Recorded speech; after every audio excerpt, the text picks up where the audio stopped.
Hey everyone.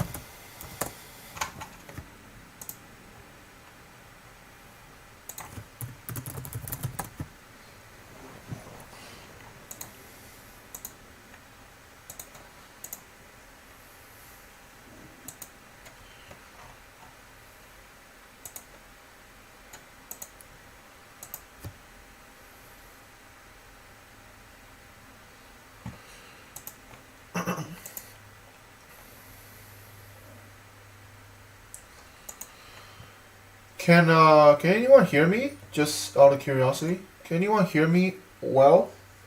Please.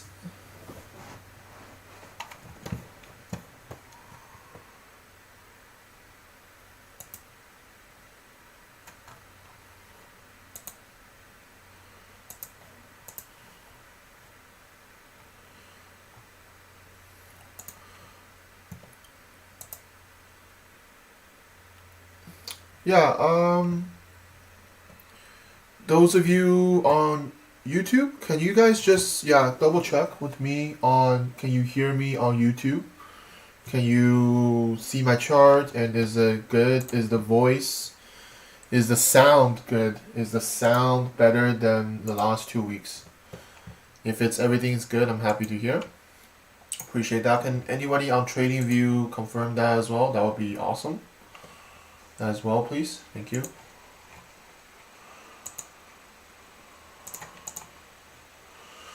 Loud and clear. Very nice, very nice. Good, good, good, good, good. So I guess I fixed it. So I'm glad that it's fixed.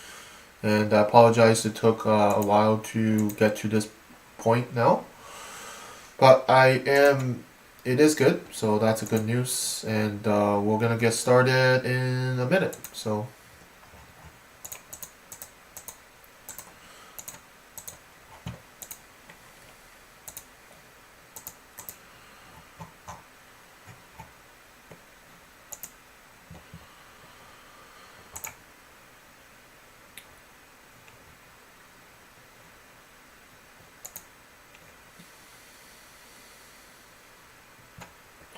everything good on YouTube? Yep, perfect. Nice to hear that. So we're gonna get started. We're gonna get started very, very soon. I'm just waiting to see if anyone else is going to be on and then take it from there.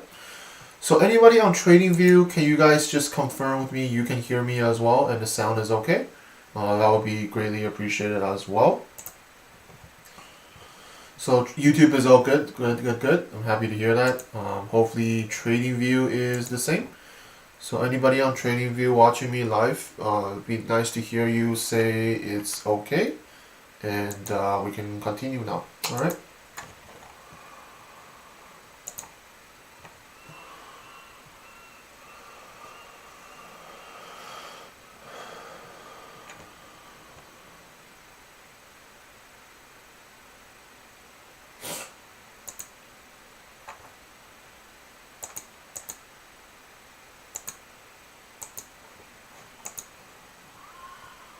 Sounds perfect. All right. So let's get started, everyone. Let's get started now. I'm going to go over my live positions. Right? I have 4 positions running right now live on my real account. So I have 4 positions running. CAD Yen and Swiss Yen, we talk about those in the recap videos, right, from last week. From this weekend. And Pound Yen and Nasdaq I enter basically on Monday morning, kind of before today's session.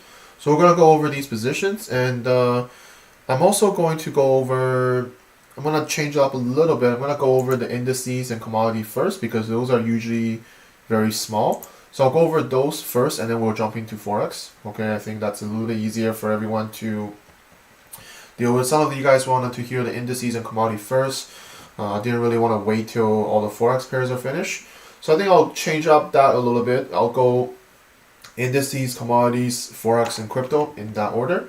And hopefully that is good for you guys.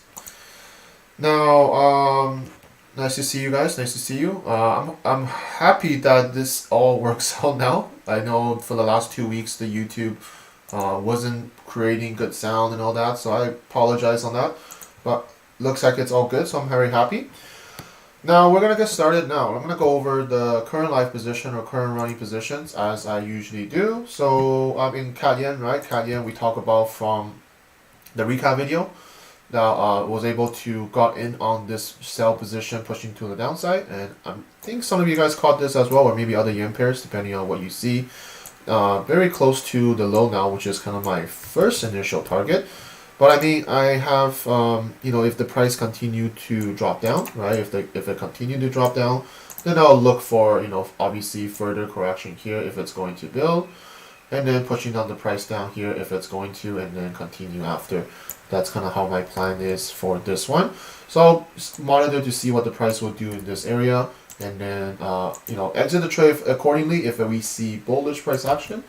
Like right now on the lower time frame, if this forms into some sort of bullish price action, like a bullish correction to go higher, then I'll look to exit the trade, right? Take profit and move on. But if it start kind of just consolidating here a little bit bigger, I'll hold the trade, or if it just start pushing down to the downside, then I'll hold the trade as well. All right, so that's CAD Yen. It's running about 5.5 to 1 or so, 5.5 to 1. Risk reward. So let's talk about Swiss yen here. So Swiss yen also was the Arena recap video, right? I was able to get in on the sell here. Price pushed to the downside. So basically, very impulsively, right? We broke this previous low, as I said. So to me, I'm looking for further downside if that's going to happen, right? So again, I mentioned this in the update Telegram, is that if I start seeing bullish activity, bullish price action, etc., then I'll look to exit the trade for profit, right? It's running about 3 to 1 right now. Yeah, 3 point something to 1 right now. This looks like a descending structure. Again, we see these before, right? When they form something like this. To me, if it push up more and then form a bullish correction, then that's kind of my sign to potentially exit the trade if that's going to happen. But at the same time, we see how the higher time frame has been doing. I do think there is more room to the downside.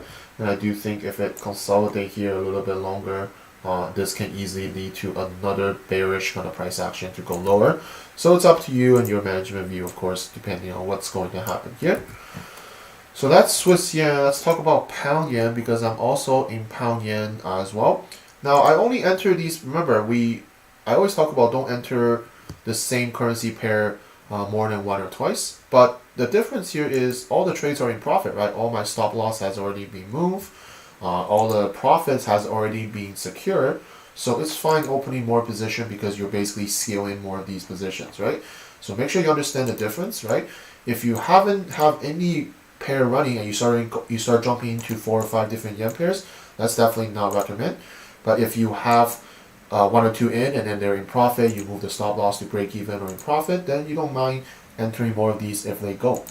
So pound yen is another one I talk about that I think that has a lot of potential opportunities, right? We have this like kind of a larger head and shoulder on the higher time frame, and I do agree that there is potential sell here to the low, and that's kind of how I capture this. Now, I think my entry here is a little bit more advanced. I don't usually talk about this because this looks like a descending structure, right? So sometimes this is going to be the one that's pushing up. But a lot of times when I do more detailed backtesting, because we're in this continuation price action, right? So basically we have the ascending channel, which is a reversal. We have that first impulsive break, and we have a larger kind of a continuation correction. So to me, even though it's forming a little bit of descending channel, which normally would be a reversal, but in this case, to me, it becomes just a continuation correction to push the price down, correct, and then push down lower. So that's kind of how I see that, and that's how I enter this. But either way, if you didn't enter this, you probably enter this one, which is a correction after breakout, which is the entry that I talk about. And I think that's fine entering here also. And just basically see how the price will go. It's pushing down now. We're basically hovering around this end, like the bottom of the higher time frame kind of structure we're in, right? So just kind of monitor the price to see what happened, because we're at the low here already. There's always a chance that this isn't going to be the one that continue to the downside. Instead, it will just have a upside afterwards. So we're gonna have to manage the trade accordingly, right? And then deal with it. If we do get bullish price action, we're going to exit the trade accordingly. Now, the last one I want to go over is NASDAQ. So Nasdaq got in. Remember last week I did take 2 losses here. I took 2 losses here somewhere. I updated that in my recap video. But I managed to get back into another sell position, and it's running good now. It's running about 2% around. So again, this is about why we backtest the market, why we build up our confidence, right? Because I can take a few losses here, but if the right price action continue to develop, I'm still going to enter it accordingly, right? So after this larger kind of a correction, after we already reversed from the top here, basically the price pushed down, and I see another continuation correction here that developed. So I entered this one here, and then price is basically pushing down now, which is good. So again, stop loss is already at break even. I'm just going to monitor to see what's going to happen here. Preferably, we're just going to consolidate here a little bit longer and then push down the price, right? It's basically what we're seeing here across the indices market, which is already something that I basically forecast and talk about from last week already.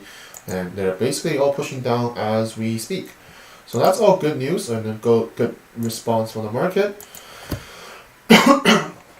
So that is my kind of over the trades I'm currently in. Let's take a look what you guys do, what you guys are saying, and then we're going to get started.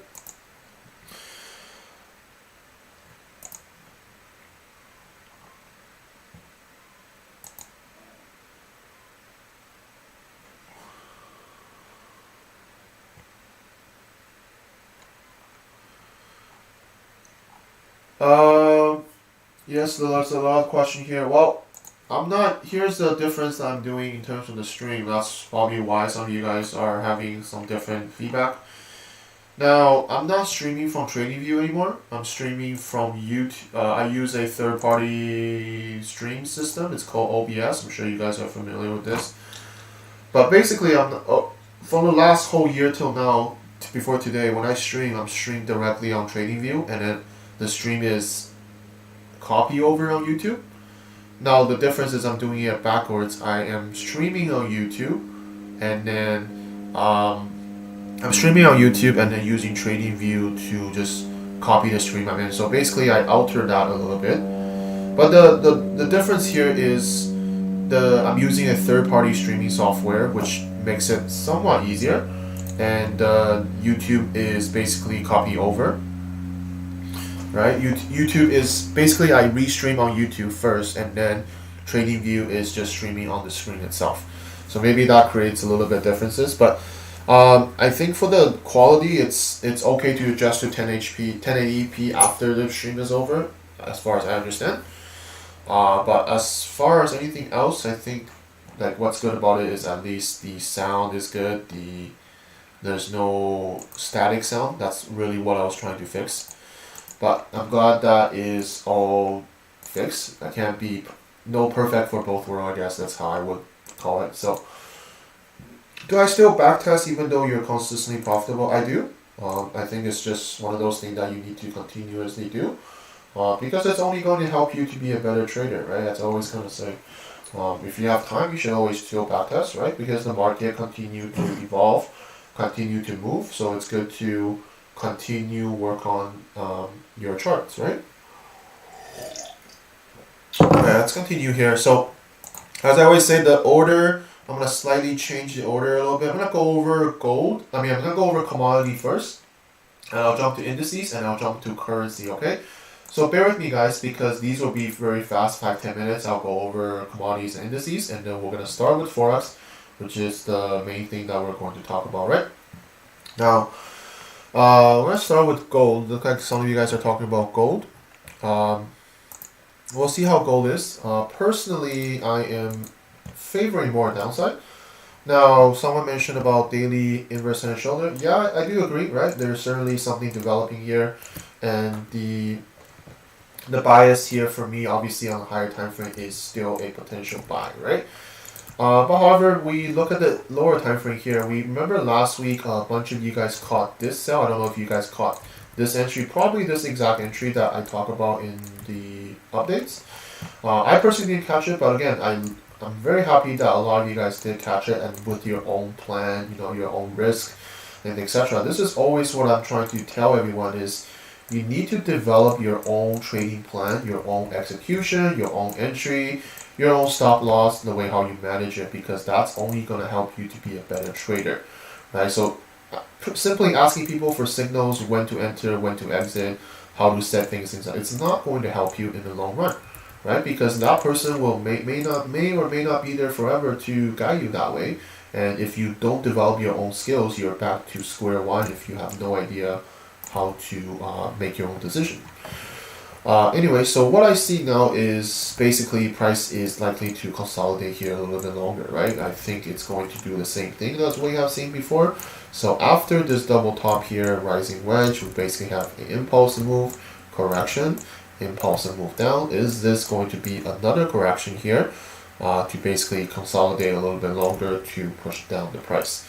So that's certainly a possibility in my opinion. I don't think there is going to be any sell anytime soon. I think this likely could develop a little bit longer and then correct here to push the price down once more.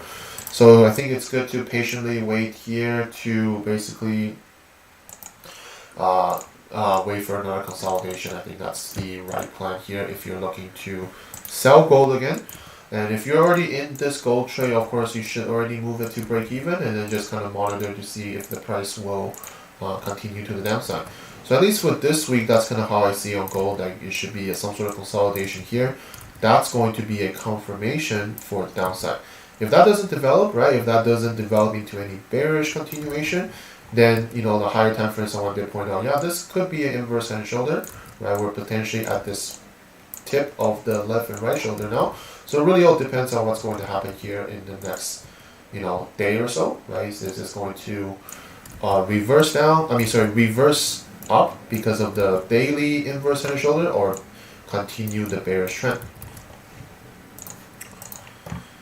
Alright, so that's continue here. So that's gold, guys. So I hope that explains that. My bias here, at least for the short term wise, is looking for sales, right? Because we already see that reversal type of price action here. Now I don't have too much here else on silver. I think silver was basically the same, right? Silver basically formed similar price action like gold, and we're basically at the bottom here. So this is very crucial, is whether or not we're going to get further consolidation to push down the price, exactly similar kind of bearish continuation correction what we have seen so many times in the past, or we might form bullish reversal. But right now, judging by how sharp this is been going, if it consolidate here, I do see more downside happening, right? Basically, what was once looking like it was going to be a bullish push up end up just creating a bearish correction to go lower. The only thing that I think we should worry about is just like what the price will do at this previous low, because this is the previous low. This could easily be a double bottom still to potentially reverse up the price. And hence, I think the best idea here is just waiting for consolidation to finish here. That's going to give you a better selling opportunity or better entry if you're looking for these type of sell. And it's basically similar like gold, right? Looking for a consolidation here to go down lower. So that is gold and silver. Okay, so commodity wise, any question on commodity, guys, before I jump into the indices? I'm going to go a little bit quicker, but these are only the two commodities I'm looking at. I'm really not seeing anything else that's on my watch for commodities. And those are two. And I'm not even, there's no really entry at the moment. I think gold and silver does require a little bit more development. I decided to take profit on gold and wait to develop further. I'll enter again if opportunity persists. Yeah, exactly. That's the right thing, right?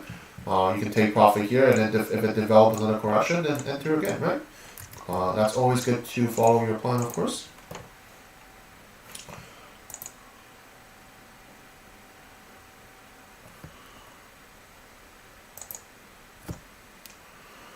Sound has good stream on YouTube. Good. Alright, so let's continue here if there's no more question. Let's go to the indices now, right? I want to talk about the indices very quickly because they are dropping, and exactly kind of what I've been talking about for really the last few weeks, right? Now, what I see here on indices, okay? What I see here on indices, larger kind of ascending structure. We talked about this many times. And basically, price is forming that reversal at the top here, and I talk about this potential downside. It's very probable, even if it just hit the bottom here. I think it's very probable for a continuation downside. Now I got in on this one. I got in on this one again, right? This is the entry that I talk about. This is clearly a very easy correction after breakout entry. One of the entries I always talk about in my videos and ebook. I think this is the easiest one that you can get into. The few last one that I got into was a little bit more choppy and was a little bit not as developed. But after we developed this larger correction, after we push down, basically price is looking like we're going to impulsively move to the downside now, right? And we're not even halfway through this push down to the low here. I reasonably believe that price can easily push down to the low here, and then perhaps it will do the same thing as what we have seen in the past, bounce off on the low here and then continue. But the more we see this correction develop, remember, the more we see this higher time frame develop, the more likely we can see that potential downside, because what we have seen from the higher time frame, right? This is exactly the same formation of COVID, right? This is from COVID, and I refer this back to COVID all the time because price action repeats over and over again, right? And again, this is why we backtest, because you're going to see this basically over and over again in the indices market. That's just how the indices market moves, right? It moves up correctively to move down, right? That's just how it works. So basically what I'm seeing now here is we're getting the same kind of price action, which is good on the higher time frames. The bias here is, to me, is they sell, right? And if we look closely here to the lower time frame, I think there's going to be further downside available. If it forms correction here, I think the downside is very likely. So if you haven't catch the move from here, I think there's somewhere in the middle here probably going to give you another entry. Just watch out to see what the price will do when it hits this low or the bottom of the higher time frame ascending channel, because we have seen in the past where it did hit the bottom and it reversed up, right? So all we have to do is kind of watch out for this general area. If it does end up pushing out of that area, great, right? We're going to look for a scaling entry, potential opportunity to continue pushing the price down to the next low. Now, looking at other indices, right, S&P 500s, very similar idea, right? Again, we talk about this, it's basically forming the exact formation of what you're looking at, right? It basically had that same ascending channel. We had a few times where price pushed to the downside, just never able to break this larger structure, and then all reverse back up. But what's the difference this time? Well, it actually break out of it, right? So that's a confirmation to me first, right, from this price action, that we know that this potential reversal is finished. It's pushing out now. So watching for lower time frame correction is always going to be a very valid idea to short, because you know that this structure is potentially finished. The last confirmation you need is a bearish continuation correction to push the price low. Again, you've seen this play out, right? We've seen this same thing from COVID. There is no difference in this, right, in terms of price action. We don't know if it's going to drop fiercely like this, but certainly a correction down to the low or maybe halfway is very likely and very probable, right? And these are the entries that you want to focus on. You don't want to be buying here when it's all short-term buys, when you know that structure here is a higher time frame reversal. So I don't recommend when people talk about buying when the buy is rather limited, right? People talk about buying here, well, if it does push up, well, you're only going to push up to the top here. But the sell is more lucrative. The sell is going to give you bigger, higher risk reward. And that's how we always want to catch these potential bearish reversal, because the move is going to be sharp, it's going to be fast, right? And it's going to be in an impulsive stage. And this is where you want to risk your money, because it's going to give you a better opportunity, better probability of hitting your targets.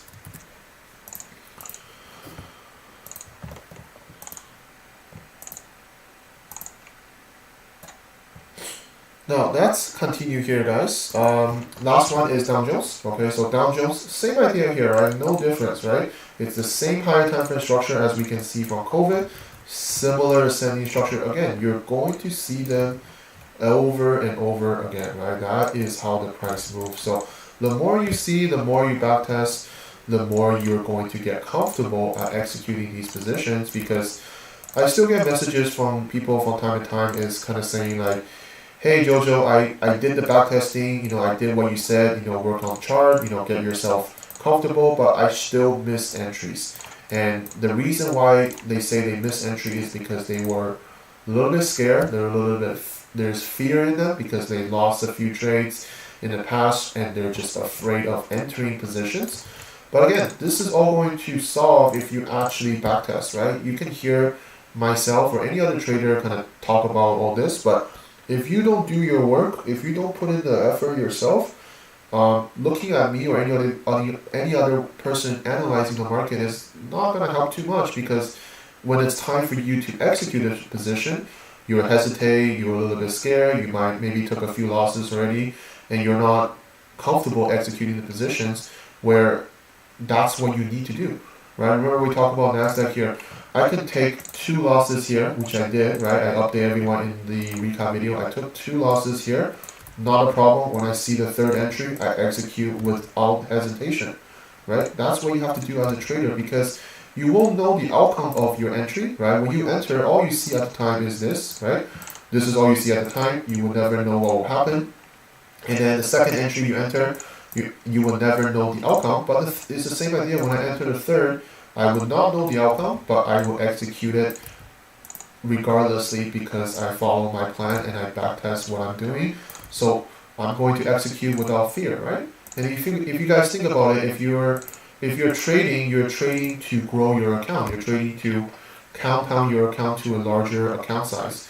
So you can't be playing scared now, right? You can't be playing scared, meaning that your account is only going to grow. So if your account continuously to grow, then you can't be scared executing positions, because you can't be looking at it from a dollar point of view, right? You can't be looking at it from a dollar point of view.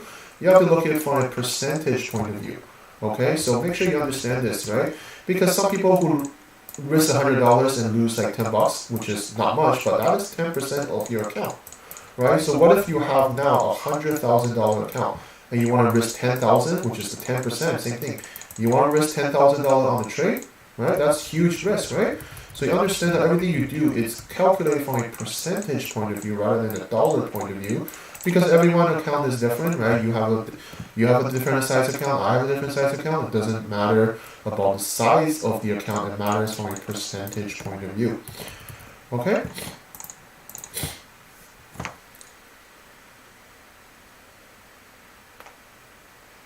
Confidence is super important. Yeah, absolutely. That's exactly what I've been talking about, right? It's building up your confidence.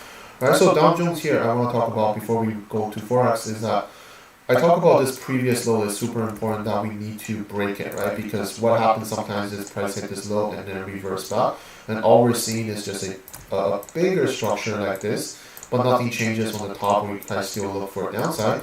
That's why the downside break is super important. And once we break it, right, what it's doing now, it basically confirms that this downside move is very, very likely, right? So if it consolidates here, I think another downside is very likely. You just have to watch out for this low and this low here, which is really the initial target. So if you caught some sort of sell here when it hits this low here, obviously move it to break even, and then kind of monitor to see if the price is going to form any bearish continuation to the downside, and just watch out for these couple lows here that we're currently sitting at. Okay, but if we're going to fall into kind of a larger correction on the higher time frame, if we look at the higher time frame here, we're basically at the tip of this potential sell, right? If we break this low, right, if we break this low once again and correct, then see the further downside is very, very probable, just like what we have seen in the past. Okay, and again, I'm not calling that we're going to drop like this in COVID. That's a totally different story, right? This is obviously from coronavirus. There's a lot of fear, everyone is selling, things like that. I'm not sure we're going to get a huge drop like this, but I do expect some sort of correction moving down. How far it goes, obviously we don't know that, but we know that this is the same structure, same price action, same bearish reversal price action that we have seen in the past so many times, right?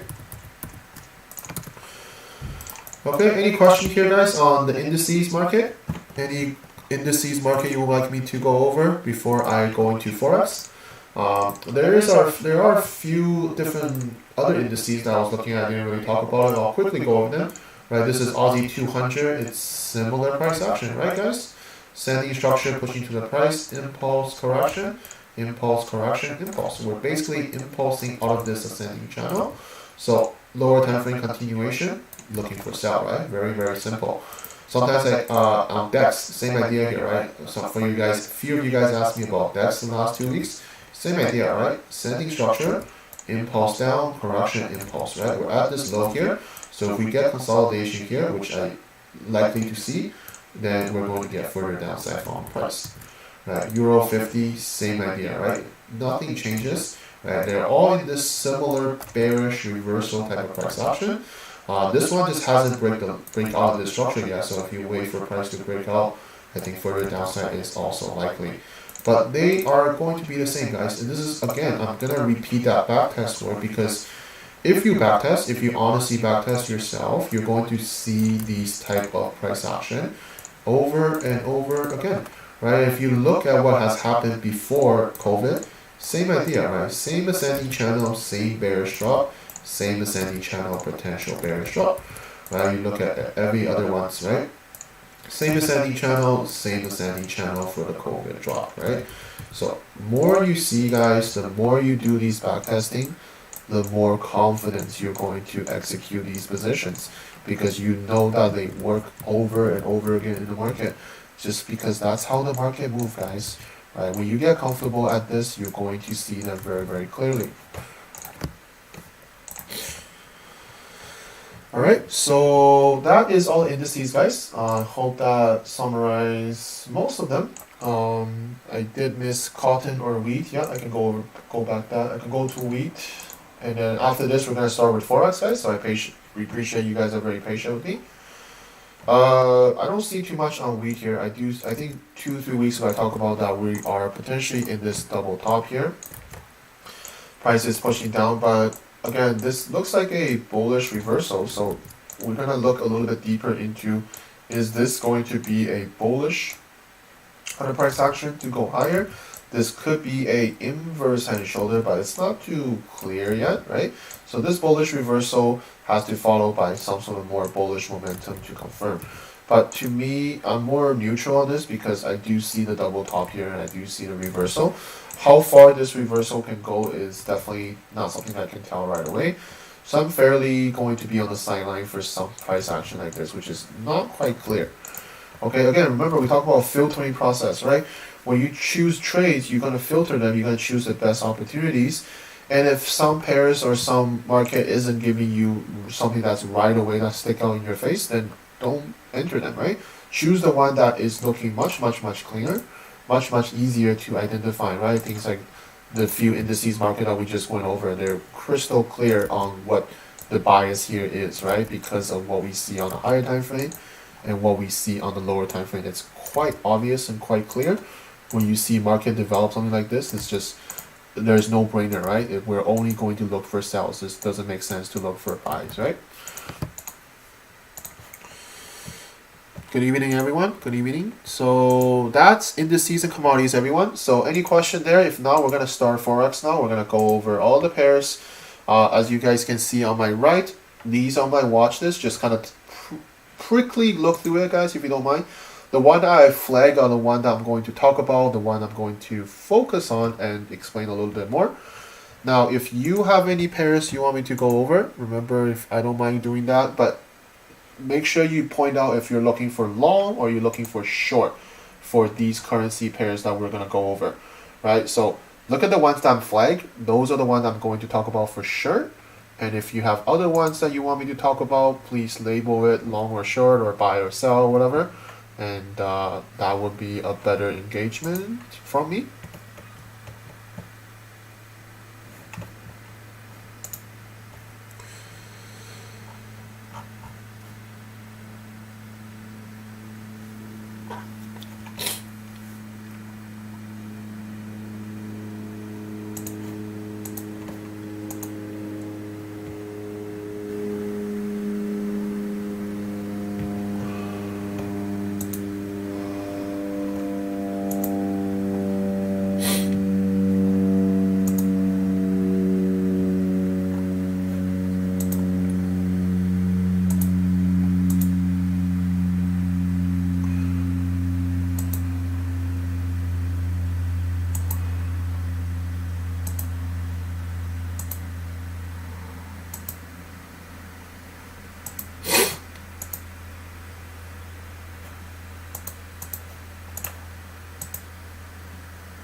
All right, so let's get started, guys. Like I said, if you have any pairs, label them in the chat. I will take a look and go over them accordingly. But I will go over everything that have flag here. Okay, so all the Euro Kiwi pairs, I will go over them. I'll go over every single yen pairs. I'll go over a few dollar pairs as well, unless you guys have any other ones you want me to take a look. But I will go over all the pairs. Let's start with the dollar pairs now. Let's take a look at the dollar pairs because I update everyone in Telegram. I mentioned that what I see here is at least I see dollars is fairly strong, right? This is something that I'm going to copy now just to post over there. I see the dollars are being pretty strong, right? That's kind of how I see it currently. And let me just see what I can do here.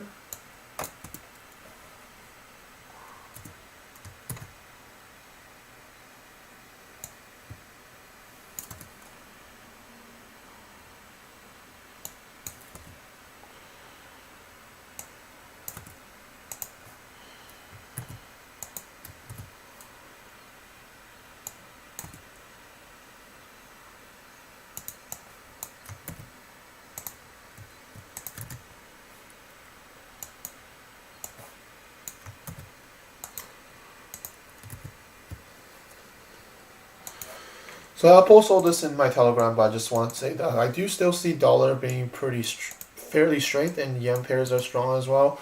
We talk about gold and indices already, right? Cryptos are still mostly consolidated, so I don't really see too much on them. But again, I always post the pairs that I think is looking pretty clean and the best. But always make sure you have your own plan. These are not signals, right? So make sure you have your own plan, how to enter, exit, etc. That's going to be better in the long run. Now let's continue here. Dollar index here, right? We talk about that my strength or my bias here is looking for potential long now. At least the dollar is gaining strength, right? It looks like that after this initial push down to the low here, it basically pushed up, correct, and then pushing up higher. So basically is looking at this, are we going to get consolidation here a little bit longer and then push up once more to maybe the high of the structure? Now, if you recall last week, I had the structure more draw like this. But as we continue to evolve, then we're basically seeing a more expanding structure like this. Sorry. And I think that this bullish push up can continue a little bit higher, at least to the top or even the top of the structure here. Then, then we kind of look at potential what the price will do potentially up here. Is it going to reverse right back down, or are we going to basically get out of this current structure we're in and just continue upside? While this is looking like a bearish continuation to go lower on a higher time frame scale, remember it doesn't have to do that, right? We are always going to have to look at lower time frame for confirmation for entries.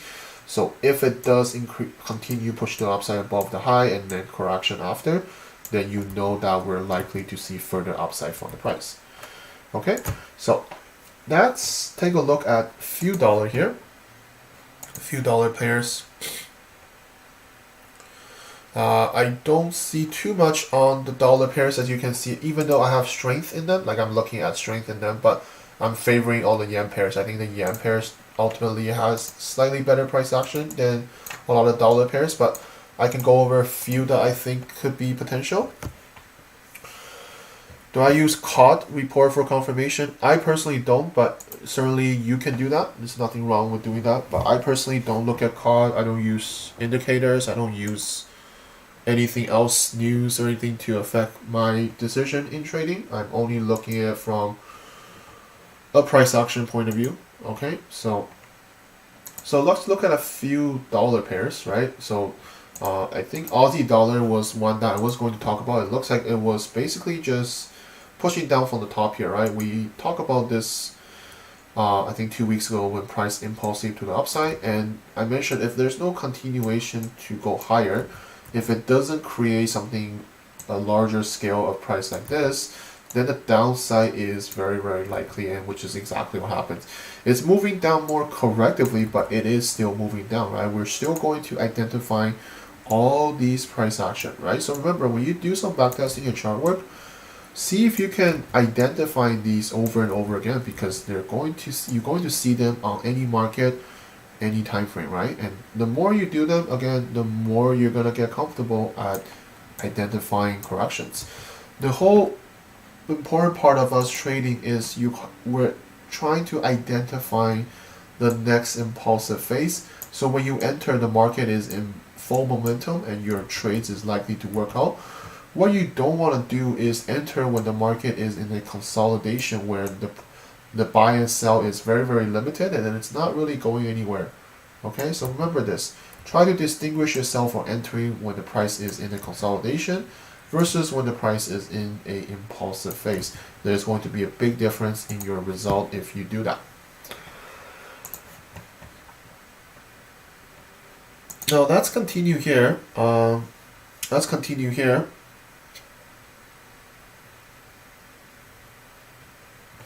I'll go over the pound yen example after. It's all about your higher time frame buyers, right? So if the higher time frame is a sell, it may or may not form into a lower time frame, something like this.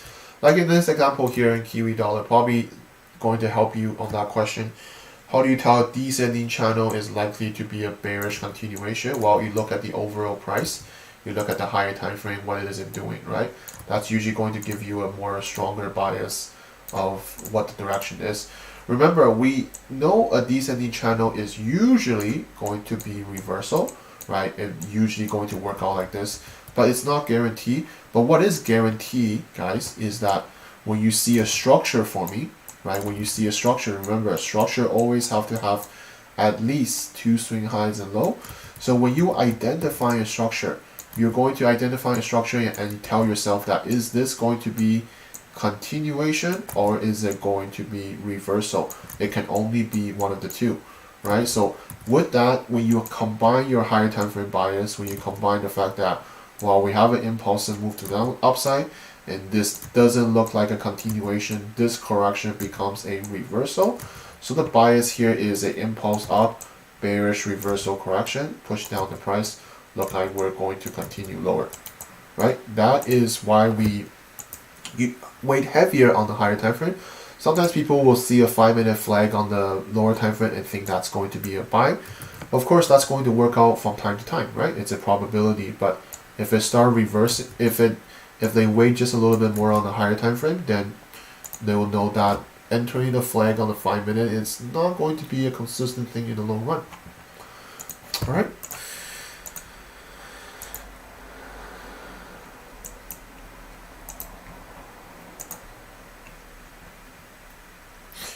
So Kiwi dollar here, personally, I'm just kind of looking at this to see if this descending channel is going to push up maybe to the top here and reverse, or is it going to just continue push up and form bullish correction? If that's the case, then obviously I'm not interested in that bias here, at least from my point of view, is that I think there is another downside potentially from the price.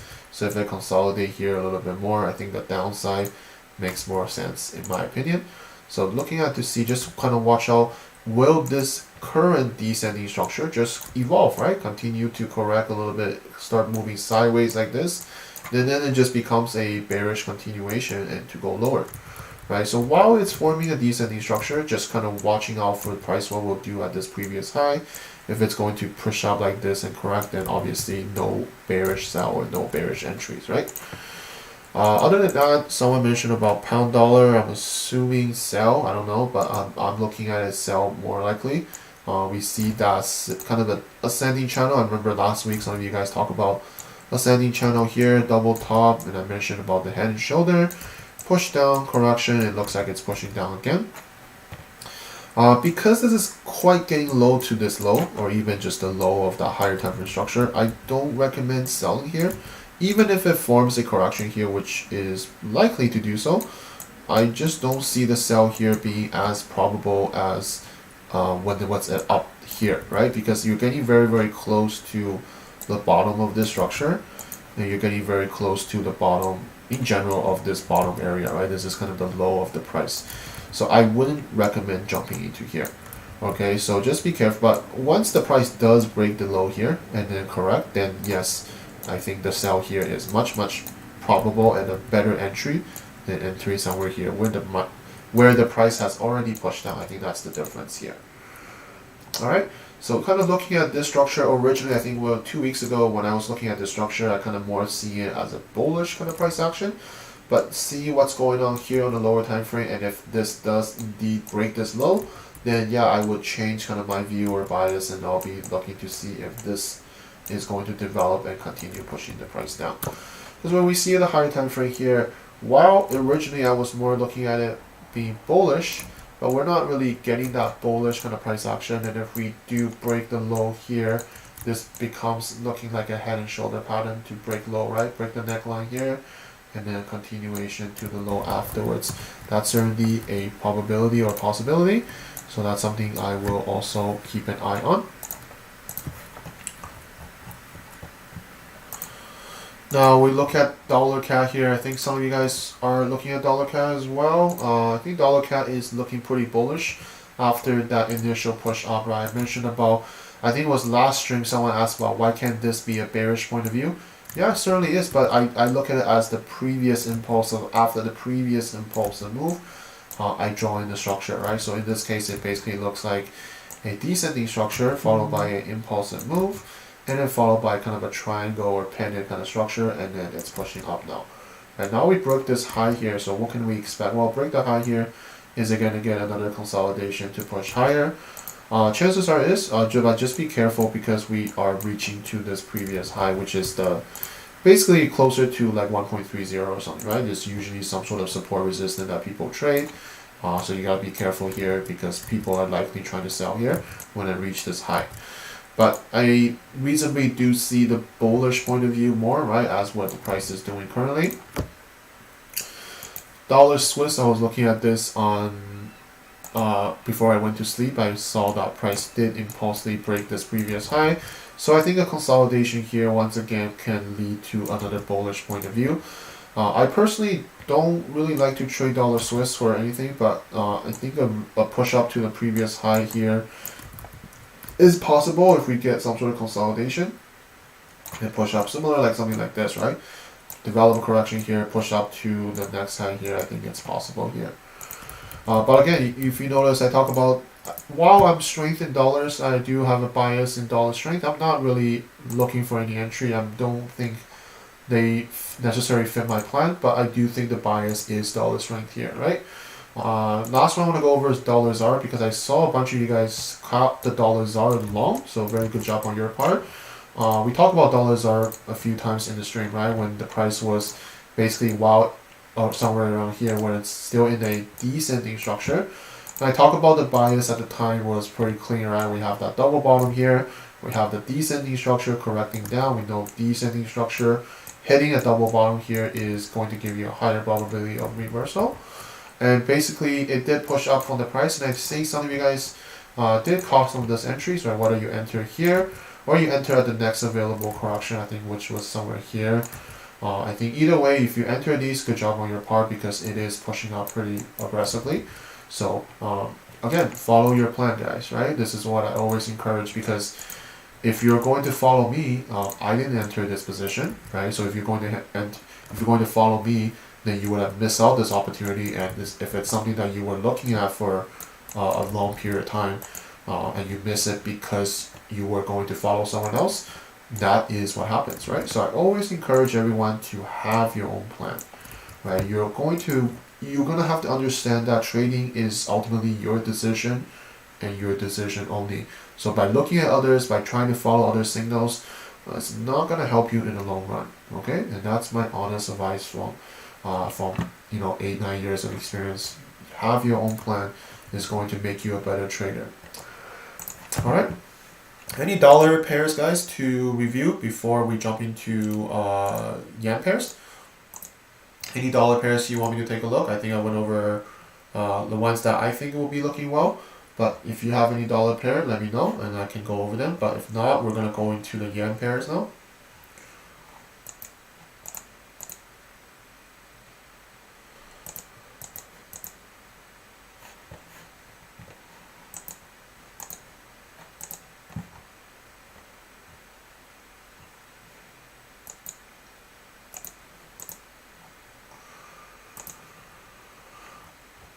Dollar peso, yeah, dollar peso looks pretty clean as well, right?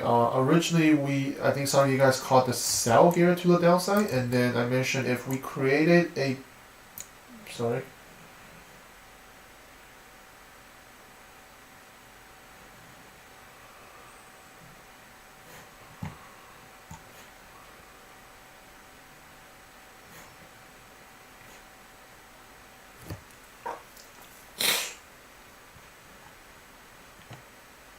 Sorry guys, it lagged a little bit. So I mentioned, sorry, let me repeat that. So I was saying that some of you guys, I remember, caught this sell down to the low, and then we talked about this maybe a week ago, mentioning that if we get further bearish continuation here, that could lead to another downside. But instead, we didn't really get that. We get almost like a descending structure here, but it didn't continue to the low, right? It didn't really break down past this low, and then it had a bullish reversal up now. So I think there is probability or possibility that this structure can continue to evolve, and if there is lower time frame correction somewhere in the middle, I think the upside move is probable, at least to the high here. You're gonna have to watch out for basically lower time frame kind of price action. But now I personally is not too interested in this because it looks more to me that the bias here is still a sell. Now, while there is lower time frame buy certainly, but I think it's going to be limited at least to the unless the price broke this high here and then continue, right? If it doesn't do that, then the bias is looking more of price may push up to here, and then it's basically forming a bigger consolidation. And then if there is reversal from the top, it looks like it can go down once more. So that's kind of what I see on dollar peso. I do think there's probably bullish view here, but I think it's going to be somewhat limited, right?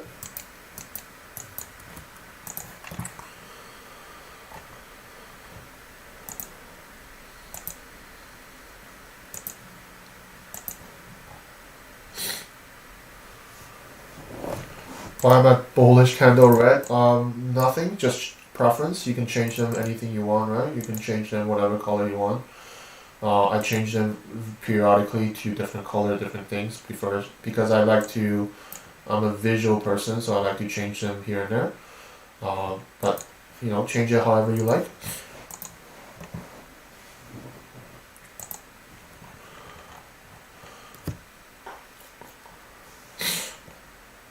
Leg is OBS. Yeah, I do run the OBS, yes. But I think that helped the thing here, so I'm gonna have to do that continuously. Dollar trade.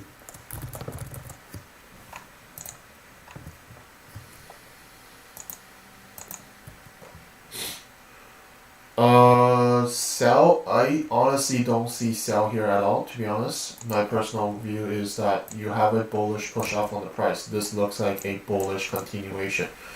Right, to me, that is what's looking like. So I don't really see the sell.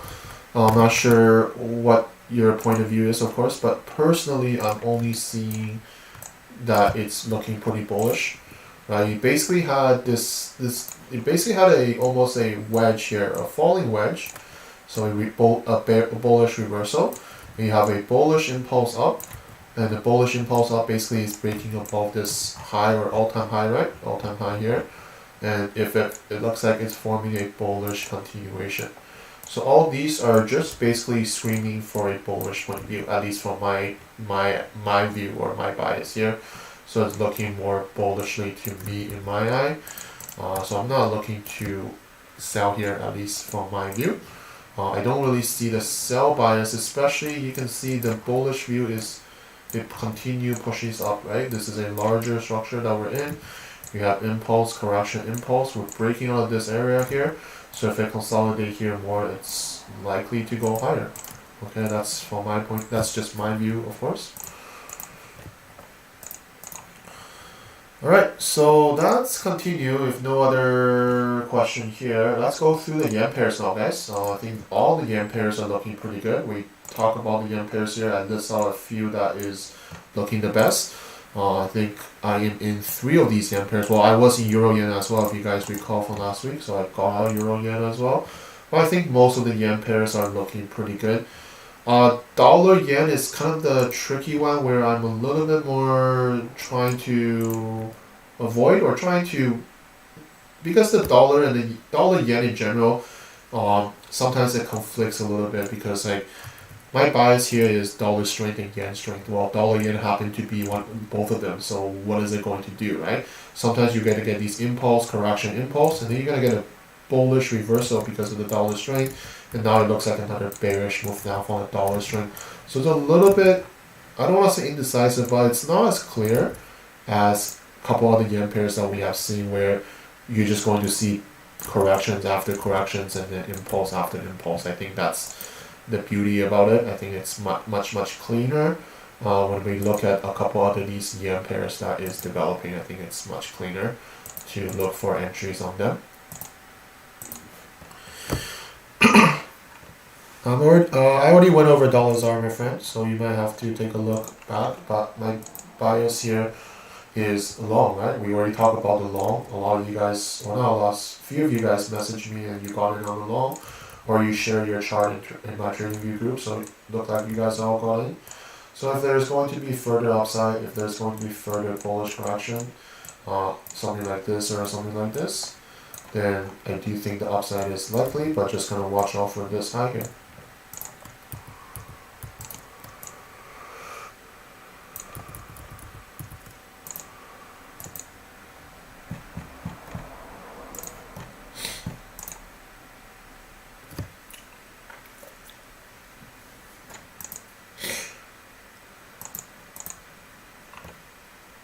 Okay, so let's continue. I'm gonna continue with the yen pairs.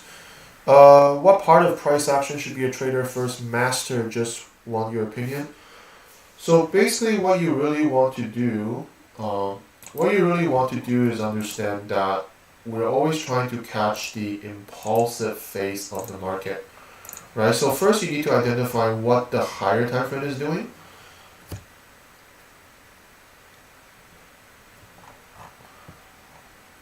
So what the higher time frame is doing, because you need to have a bias on the higher time frame. Remember, I say bias is because anybody is entitled to say this is going down or this is going up. It's totally up to their trading plan, right? So there's no right bias, right? I'm not always right. No professional traders are always right on their point of view or bias. But you need to have a bias because that's when you're going to either buy or sell, right? But what you want to know is you're trying to forecast or be prepared for the next impulsive move, right? So you're always trying to be ready that you understand that the market is only going to be in an impulsive move like this, or you can only be in a consolidation. There's only two, right? You can only be in two different phases. So once you're clear with that, then you're always going to try to identify the next higher time frame impulse, because that's going to give you the most risk reward. It's going to give you the most profit, and you basically have multi-time frame analysis behind you to back you up for that potential sell. So try to identify what the price is doing. Is it in the correction or is it in the impulsive phase? If it's in the correction, do you know that if it's going to continue to the next impulsive phase? And if that's the case, you're going to go down to the lower time frame to look for possible entries and confirmation, right? So something like this on Swiss yen here, right? Basically, you're anticipating the potential sell, right? You're anticipating that this is going to be a structure to correct this move, and you know that the higher time frame bias is the sell.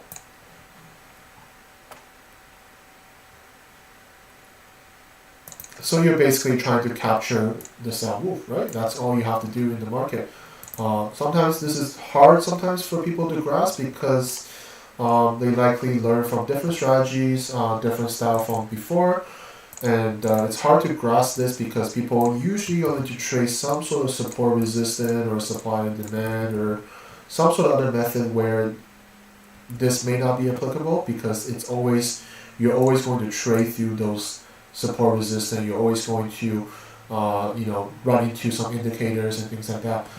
This is why I don't have any indicators. I leave it exactly as how it is, and it's very simple and easy to analyze the market.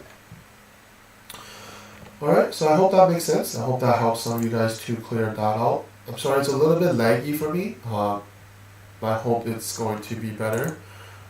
It's a little bit laggy for me. Hope it's, I don't know about you guys, but is it laggy for you guys when I talk and move the chart? Or is it okay? Can I just hear an answer from you guys? Is the chart laggy or is the chart okay? Am I talking laggy or am I talking okay?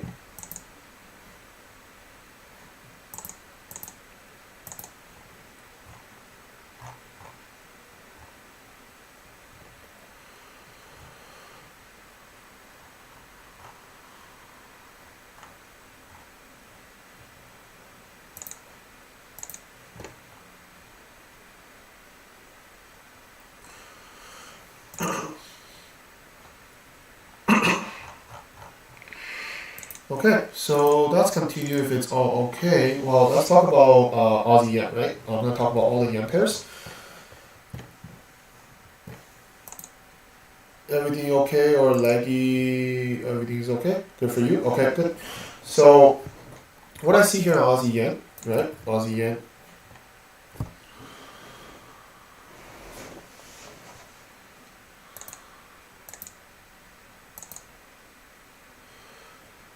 Chart is a little bit laggy. Okay.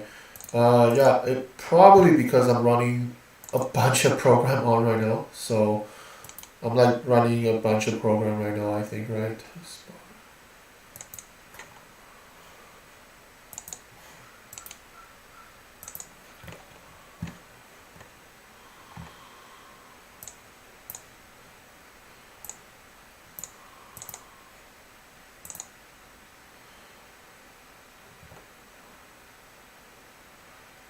I mean, like, I don't know if this is like overwhelming or not, but like I have maybe too many programs open at the same time or something, so maybe that's why. But I should be okay. Like I have a bunch of things open, maybe that's why it's lagging a little bit. You know, appreciate you guys' support and feedback here. So, so let's continue here. Sorry guys, I'm gonna go over the yen pairs now. So I would say the best yen pairs are the four that I mentioned, right? Swiss yen, CAD yen, Euro yen, and pound yen. I think every other yen is fine. It's looking like it's going to be bearish as well. So for Aussie yen as a start, I think it was 2 weeks ago when price is somewhere here, and I mentioned again, same with Aussie dollar, is that if we don't get consolidation or correction to go higher, something like this, or we are not likely to continue higher, right? Because this becomes a double top here. This becomes like a reversal kind of correction. We push down the price, form a correction, push down again, and form another correction. So the bias here is potential downside further, right? It looks like we're going to likely to consolidate here a little bit more and then push down the price back to the previous low. Now, I'm not sure if you guys are in Aussie yen or Kiwi yen, but personally, there is a few corrections to get involved. I'm not sure you guys got the sell here, but I just think the other yens that I point out is slightly better in price action. Like Kiwi yen here, I think a lot of you guys were looking at this as a buy almost, right? We see the price break out and then form a correction. Some of you guys mentioned about the buy here. Just never really take off, right? Never really push up. Instead, it forms, again, like Aussie yen is like it forms a bearish reversal. It had a push down, had a correction, and looks like it's pushing down more. So further consolidation, certainly expect this to continue to push down. Like the bias here to me is all downside, right? The yen pairs are gaining strength, right? That's kind of how the bias is. But Aussie yen and Kiwi yen is not on my best yen pair. I do see the bearish kind of price action, but I think there is better ones to get involved in, which are the ones that I mentioned. So if we take a look at a few of these yen pair, like pound yen, we went over this in the beginning, right? But basically, it's forming that larger head and shoulder pattern, right? This is the neckline here. And why I like it more, before I was looking at it to see, not too interesting, but As the price develops further, it develops into this larger expanding structure. Again, multi-time frame analysis, because what we get here is not only we have that right shoulder of that expanding structure, we also have a ascending channel reversal, we have a impulse down from the price, and then we have a continuation correction. So in this case, the way how I enter here is we see the continuation correction after this impulsive move. We see a reversal structure at the top of this structure here, so that's a good sign. We impulse down. It was looking like it's forming into a descending structure. Remember, these are a little bit more advanced, and I'm going to explain that while this is a descending structure, that it could potentially reverse, but the bias here from the higher time frame is a sell, right? So even though it didn't form into something that we originally usually will be familiar with, but it is still a structure. Remember, structure still has few swing highs and lows. Every structure will need a few swing highs and lows as how we classify it as a structure. So to me, this can be a continuation correction rather than a reversal. And to potentially execute it is never going to take market order. Remember, what we do is we set entry orders. Right, so if this was going to be a descending structure to reverse, well, it's never going to tag me in the price because it's going to push up. But if it's going to push down lower, then it's going to tag my entry order and then kind of tag me in, right? So I set the entry order, set the stop loss just above the high of this descending structure, because if this was going to push up, it's likely to push up all the way high here. So there's no point moving my stop loss all the way up here, right? I'll just set the stop loss here. If it take me out, it's fine. If I move up here correctively, and then reversal from the top move here, then I'm still looking for the sell, right? Now, I think there was a correction after breakout entry. I'm not sure anyone take this one, but if I didn't enter here, I would have entered somewhere like this, because this fits exactly the same plan that I would enter, right? It's a correction after breakout entry. Like, this is a correction after breakout. This is a correction after breakout. It's just in different scale and different sizes, right? That's just how price action is. It's not going to give you textbook size and length all the time, but if you understand the impulsive move followed by correction, impulsive move followed by correction, it's going to at least help you to identify these a little bit easier. So I think pound yen, again, I see a lot of potential downside now because we have that larger correction and the multi-time frame analysis. I think the first initial target would be somewhere here, just to see what the price will do when it does reach to this low here. Is it going to consolidate here a little bit to break lower? And then if it does, can it break lower and then continue lower because we completed that head and shoulder pattern? And if that's going to be the case, then we talk about pound dollar as well, right? If the pound dollar is going to be that head and shoulder as well, then certainly after breaking this low here, then further downside is likely, and we might see the same thing on pound dollar as well, right? So pound dollar, same thing, breaking above this low here and then continue to the downside is probable as well.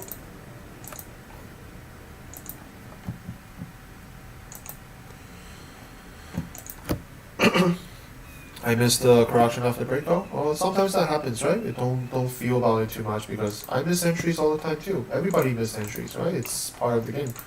But as long as you can identify another opportunity, then scale it accordingly, right?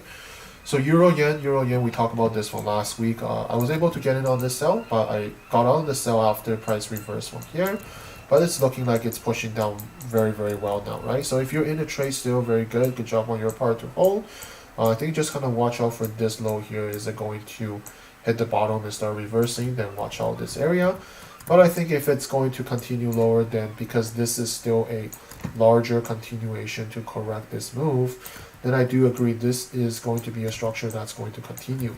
The odd chance is what you're going to see is price push down to this low here, and then just have another reversal up move, but making a larger structure before the downside. Remember, a correction can continue to evolve and expand. So just because we did get this impulsive move pushing down, but it doesn't guarantee further continuation. What it can happen is exactly what I said. Hit the bottom here, reverse back up, forming just a larger expanding structure, but the overall move is still going to be the downside potential. All right, so that's euro yen. Let's talk about Swiss yen now. Swiss yen was able to get in on this, right? It's looking like it's pushing down now. Now I mentioned this, I update everyone in the trade. I think if we get a consolidation here, that would be very awesome to see. Then I do agree further downside is happening because we finished this corrective structure. So impulse, correction, impulse. We break above this previous low. And if we form continuation correction here, I do think that another push down to the previous low here is very, very possible. So we're going to kind of monitor this. And like I said, if we get bullish price action, if this is going to be a reversal up move, we're at this high now. If we're going to continue push up or form some sort of correction, then I will manage it accordingly. I might exit the trade for 3 to 1 or 3.something to 1, and then re-enter back if it develops into a larger structure. Because what if this continue to create something like this larger structure, and then I don't want to give back the profit back to the market, and then I can re-enter the sell if it does develop something better, and I'll re-enter the sell again, right? So take profit and then move on, etc. Just like what I did here on Euro Yen. Right, Euro Yen here, I update everyone in the recap video. With my trade recap, I talk about exit here because I see that descending structure pushing up, and at the time we didn't see what was going to happen. This is all I see at the time, right? So of course I wouldn't know that we were going to develop into a structure to push lower. So I think it's fine exiting here, and then kind of wait for a bigger development to happen to get back in. But price kind of just impulsively push down, correct, and push down again. So another correction here on Euro Yen, I think, is very likely to push down the price lower. So went over Swiss yen, and cat yen is the last one I want to go over. So cat yen here, we talk about the bias from the higher time frame because it's also creating that head and shoulder pattern as well, right? On the higher time frame here, higher time frame double top, higher time frame head and shoulder.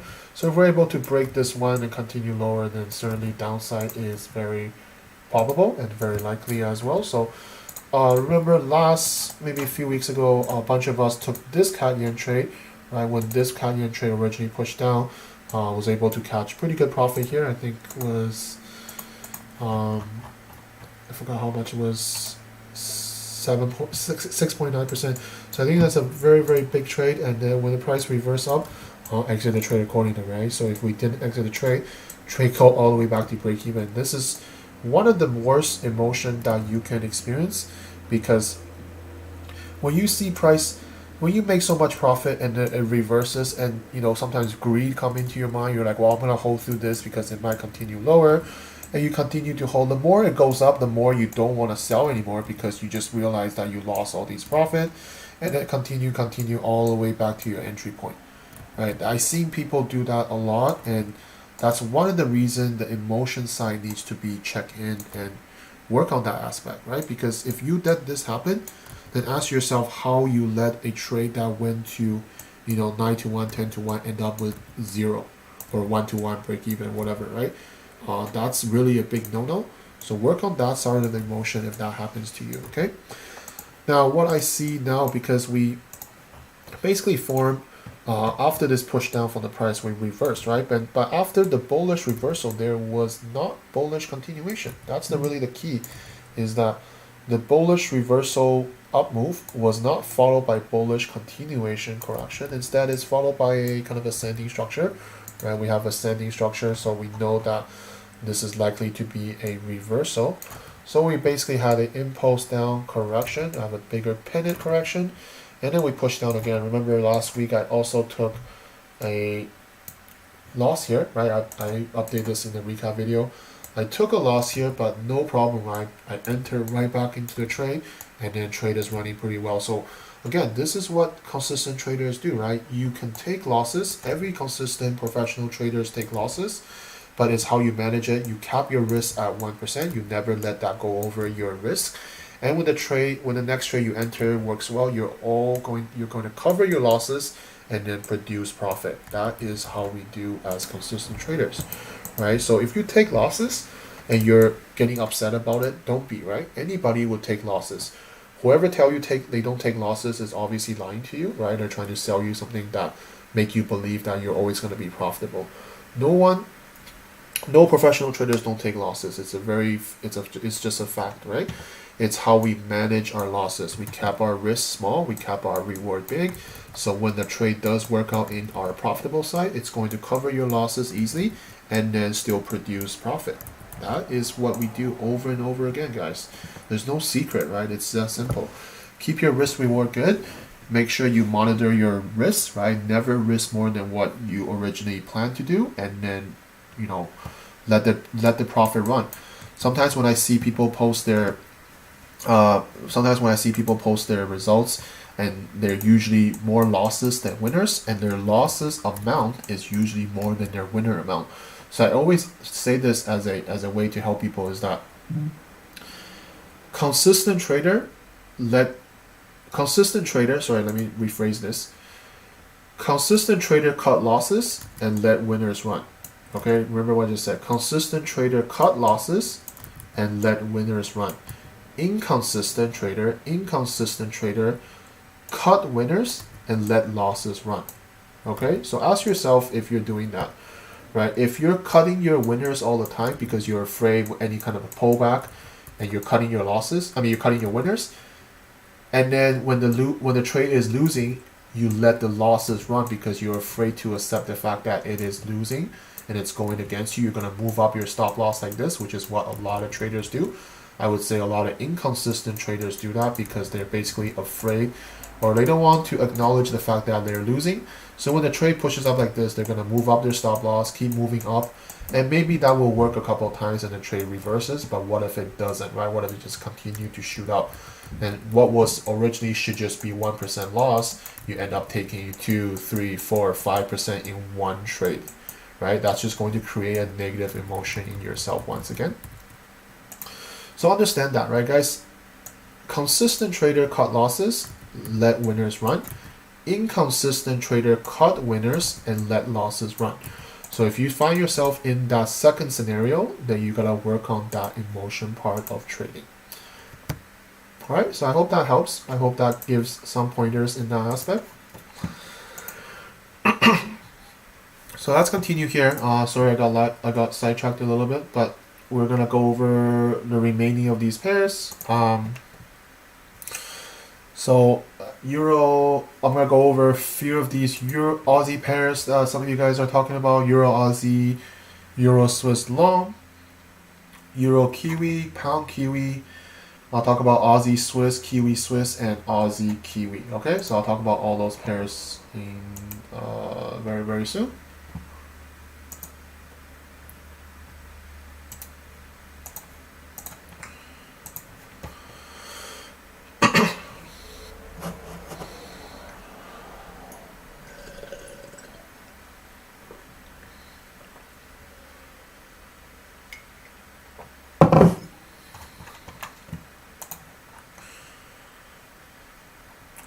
Alright, so let's continue here.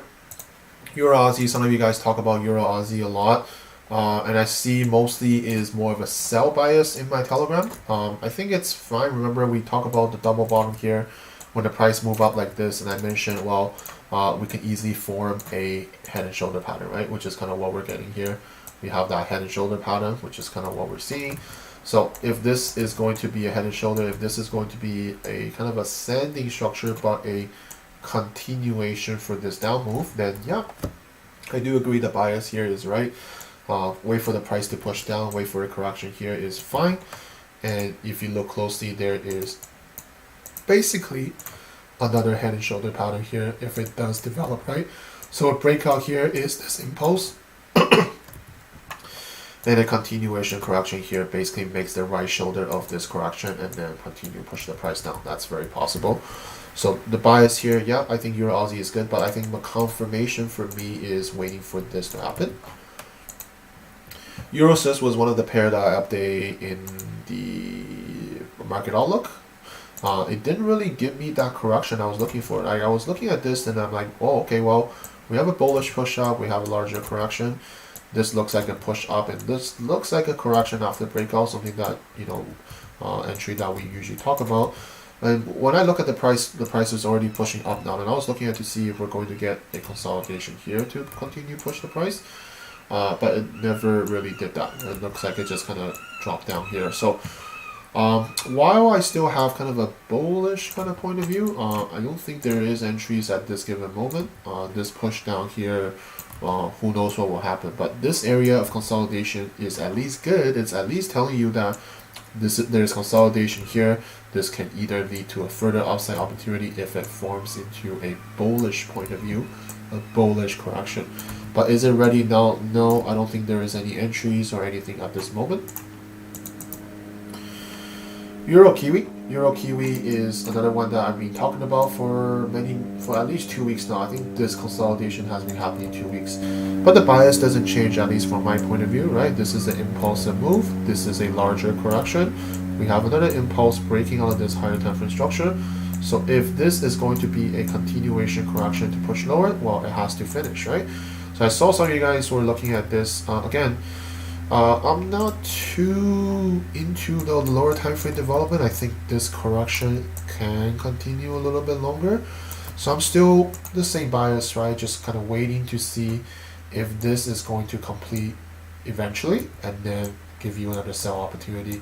How you plan to enter, it's up to you, right? You can enter reversal order, you can enter a breakout order, or you can wait for a correction after breakout, right? Either or, but it's all the same. It depends on how you see this and how you expect. Like, are you looking to hold this longer term? Where is your potential target? We're getting pretty close to this low here as well. Now let's go on to pound Kiwi here. So pound Kiwi here, I saw some of you guys looking at this as well. I think again, this has been on my watch list for quite a bit of time. Right? Every time when I update my market outlook or market update, it's usually going to be here. If I recall, pound Kiwi, Euro Kiwi, they're basically always the one that's going to be on my watch list, right? Now, I think it is looking good to go for continuation downside. It depends on what's going to happen here. It's similar like Euro Kiwi, right? We have the higher time frame structure. We have a double top here. Impulse that move to the downside. This looks like a correction after breakout, continuation. How far can it go? Can it break this low and then eventually hit this low? Right, certainly possible for this down move. So again, I saw some of you guys update in the Telegram kind of what entries you're looking to enter. Maybe some of you guys already caught this, I'm not sure. I think if you haven't catch this, then waiting for a breakout and correction after, I think that is totally fine to get involved in. Again, as long as you understand the risk here, because we did push down quite a bit from the price, right? From this double top to the bottom, it's about 750 pips already. So is this correction enough to correct this move, or is it not, right? It could easily push down here and then just pull up here, forming a bigger consolidation, and then still push down afterwards, right? As market continue to evolve and continue to expand. So understand the potential risk, right? Because the larger the impulse, the larger the correction needs to correct the move, right? This is fundamental understanding of typical price, right?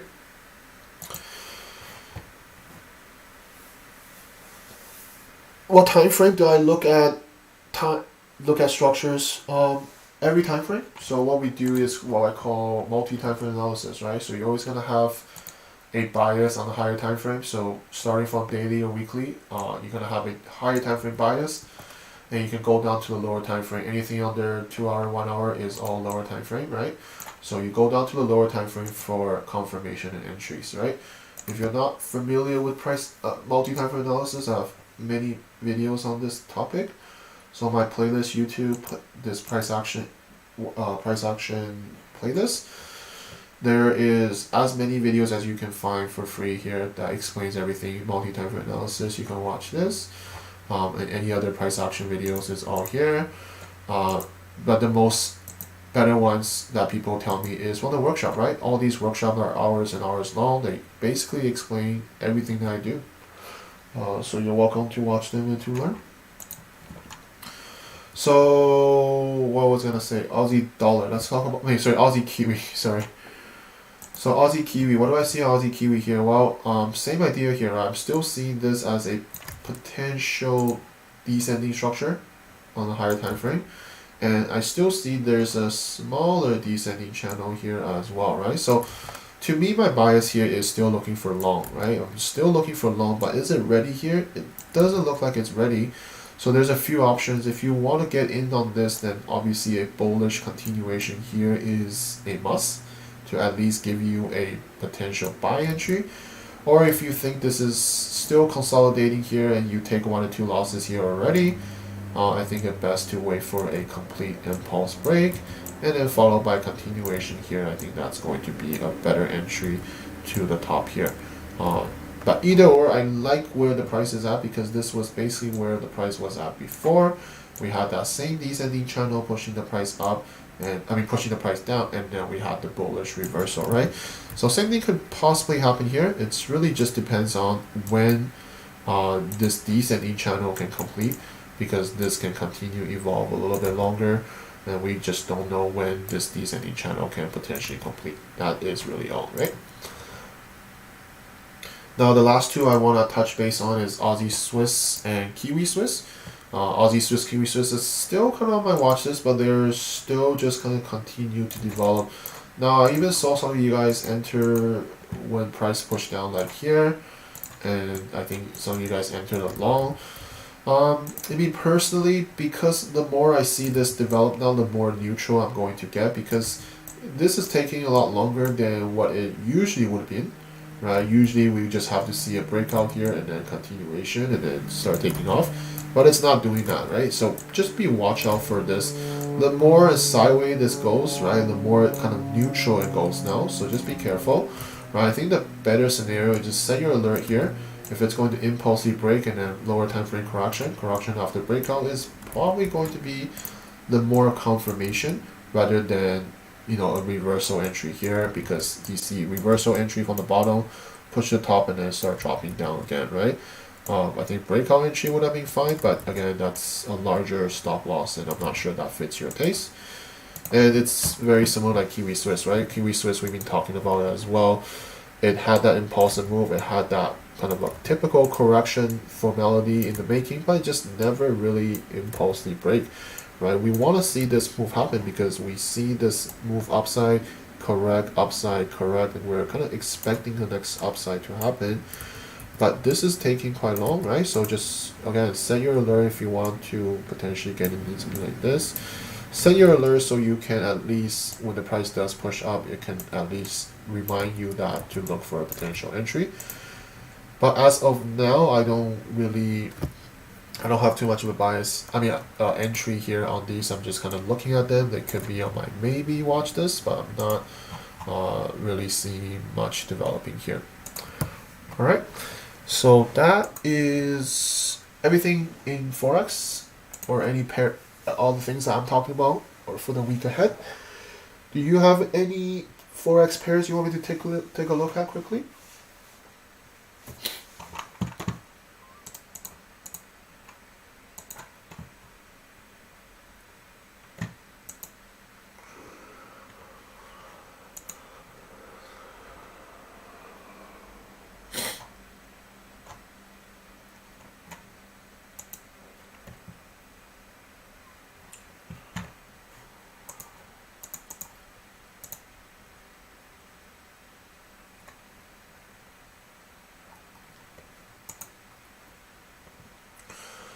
Make sure to put long or short on the pair you want me to take a look. Long or short.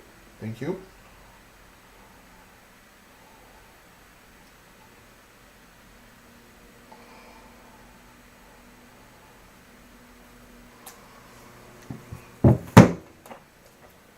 Yeah, long or short, buy or sell, please.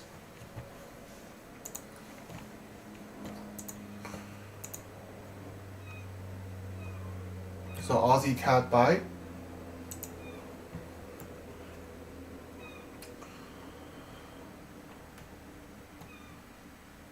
So Aussie CAD buy.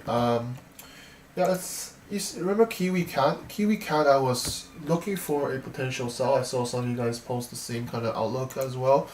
Like basically when we see this price push down, was kind of looking at if we're going to get continuation. This is always something that we're going to be on the lookout for, right? Because the higher time frame and lower time frame makes sense, right? We have this previous impulsive move pushing downside, which is the massive push, right? So we have this massive push to the downside. We know that likely price is going to form consolidation, which it did, and we have a few swing highs and few swing low. And basically around this time, I was looking for, once this ascending, really a steep ascending channel finish, if we have that impulse break and a correction, I think this is a valid entry that I would take anytime. But we never got that, right? We see the push down from here. We never got a consolidation here. And even this push down isn't a impulse push down, right? This is the difference. It looks like more of a corrective move down. We want to see move down like this sharp and then form a correction after. That's something that is a confirmation and a potential entry.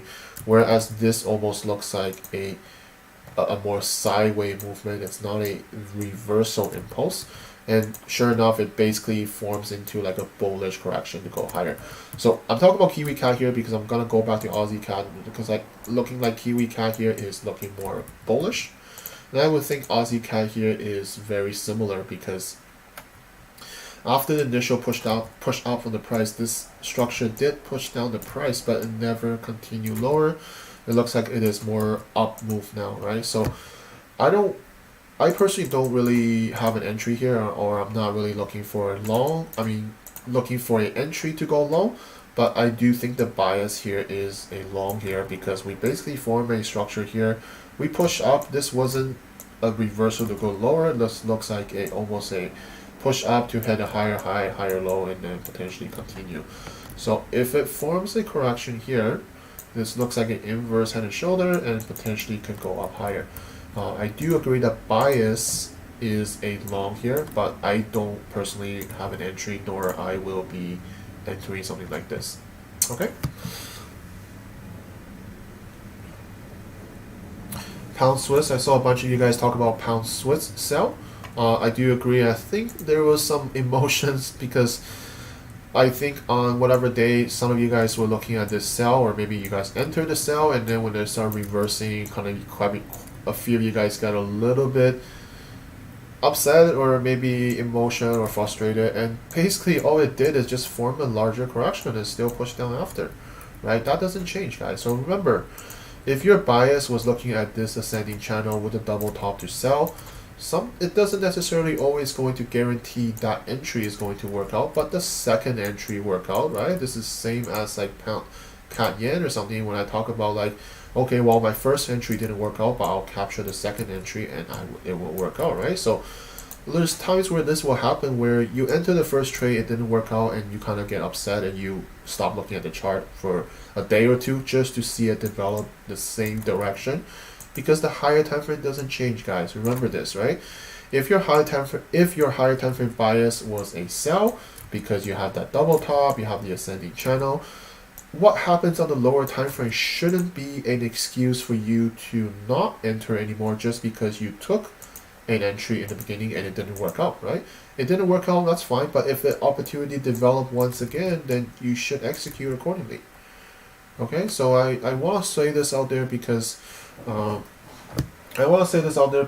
quite a bit of you guys tends to have this issue, and I get these messages privately from you guys, and I hope that kind of solves that, because it's that simple, right? When you have a higher time frame bias, there's going to be some lower time frame noise, right? Lower time frame kind of development or movement, right? But once it finishes correcting, once it does this thing, the bearish move still happens, right? So nothing changes from a higher time frame price action point of view.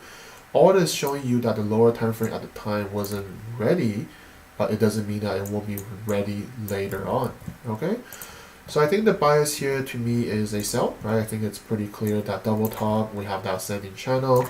I think the key here is whether or not we're going to get further downside with lower time frame correction, right? We're gonna have to wait for a lower time frame correction now, because the price has already impulsed it down.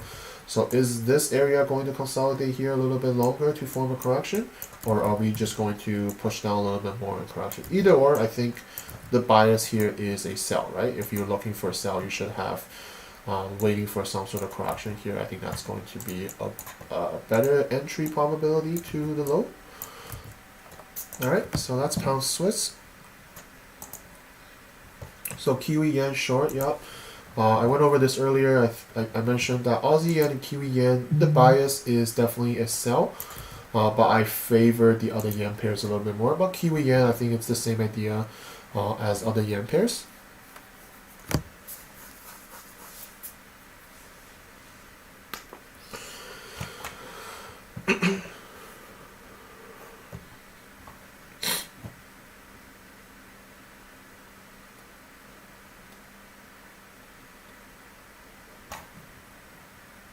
Sorry, it's a little bit laggy here. I'm just waiting for the screen to unlag. So I think that, sorry, I was going to say, so the bias here to me is a sell, right? After this bullish push up to up here. And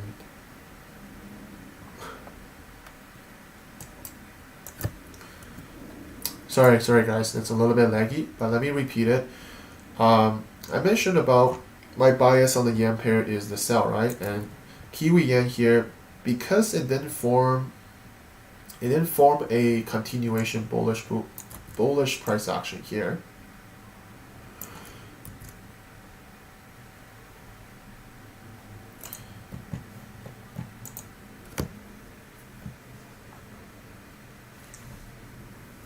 So it basically had a reversal down move, right?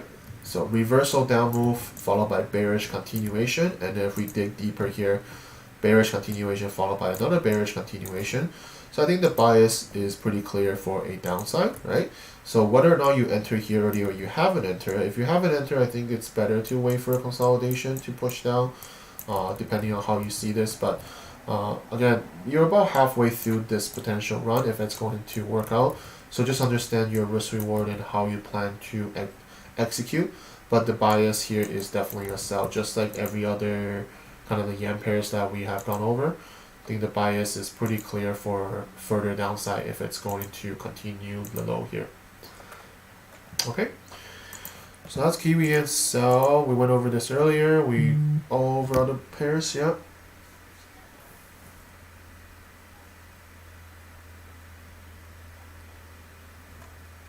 Only the video is laggy. Audio.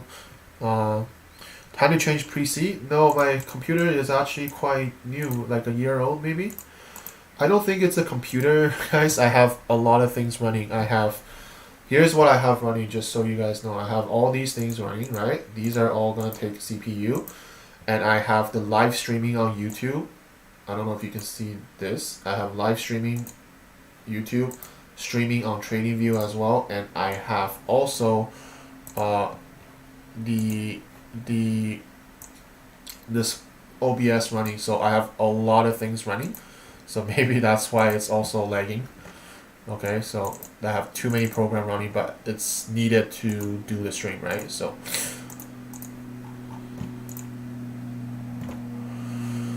anyways, that's continue. I think I'm just gonna answer a few questions here. I'm a little bit behind schedule. I have to finish at 9 because I have other things I need to do after. What will happen if the Chinese market, real estate, bankrupt, can involve the other markets such as crypto? I've been reading about that actually, Waylon. I've been reading about that. I'm not familiar what the company will do or whatever. Can it involve the other markets such as crypto? Well, I mean, crypto has been dropping, right? I think this is probably one of the reasons, and also it's pretty bearish market across. I mentioned about a lot of crypto market seems like it's dropping, right? Like the total market cap looks like it is dropping quite hard, right? So I do think all the crypto market looks like it's going to be in a bearish kind of market now. Now we could certainly monitor these a little bit longer, but you can see there is not much is happening here. Most of them are just dropping and not much has developed. I did already see some of them being potentially bullish, but those bullish correction never really turn out to be a reversal. It becomes like a continuation almost, right? So I'm not really seeing too much across the crypto board. How often do I check my chart? How often do I check my position, or how often do I check my chart? There's two differences. How often I check my chart? Well, whenever I'm on the chart, whether I'm doing the streams, whether I'm doing the videos, educational videos, whether I'm doing coaching or mentoring, I'm on the chart, right? So I'm on the chart a lot.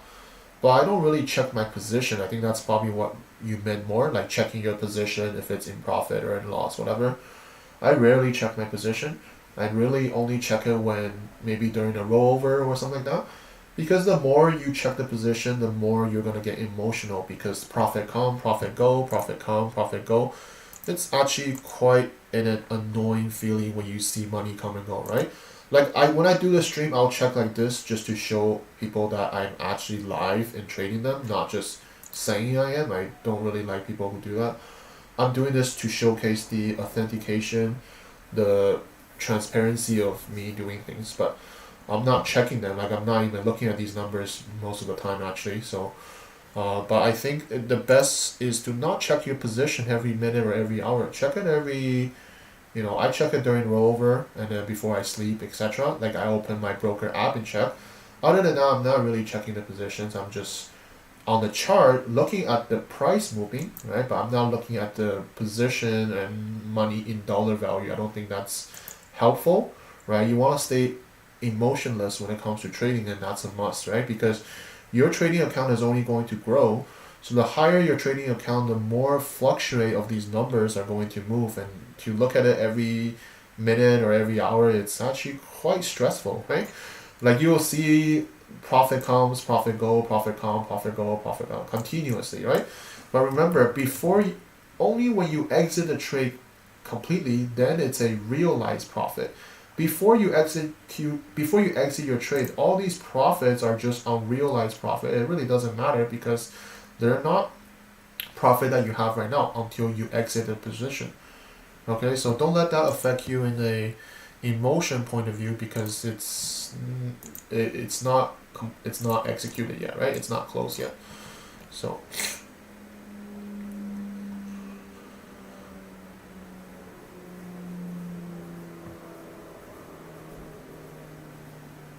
yeah, maybe search for me Earth if you can. I mean, older streaming method was I streamed directly on TradingView and then I let it stream over on YouTube.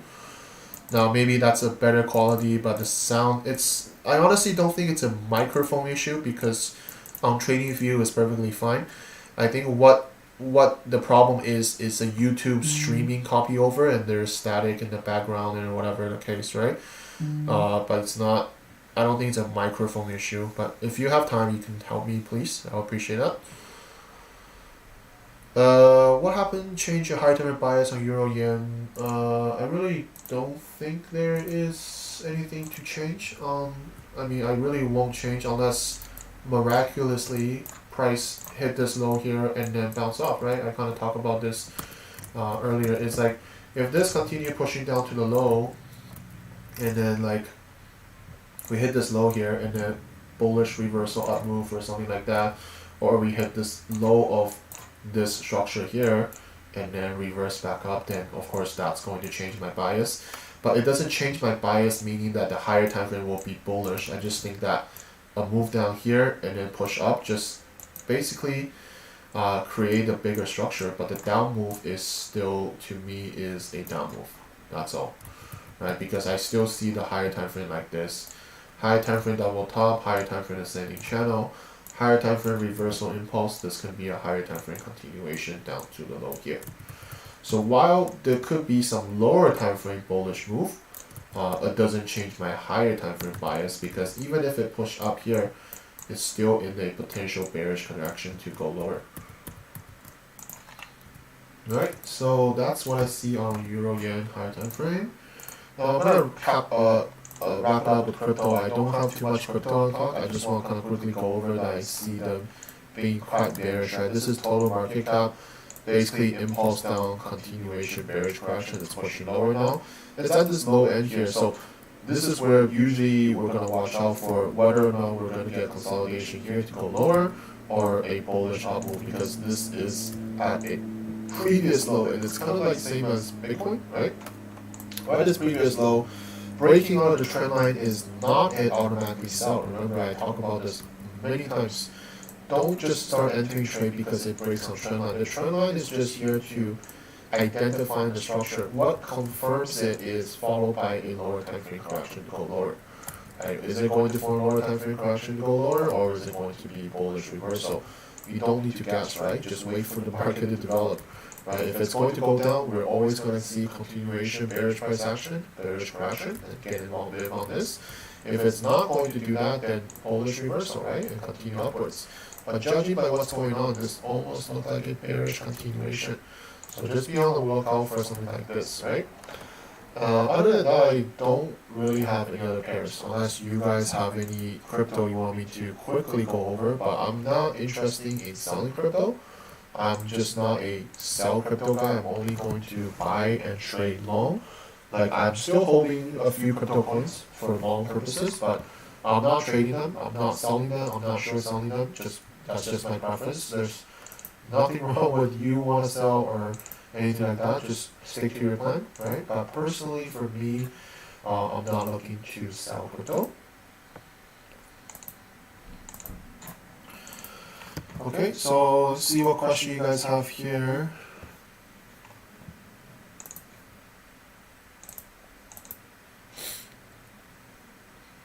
How long do I hold a position for?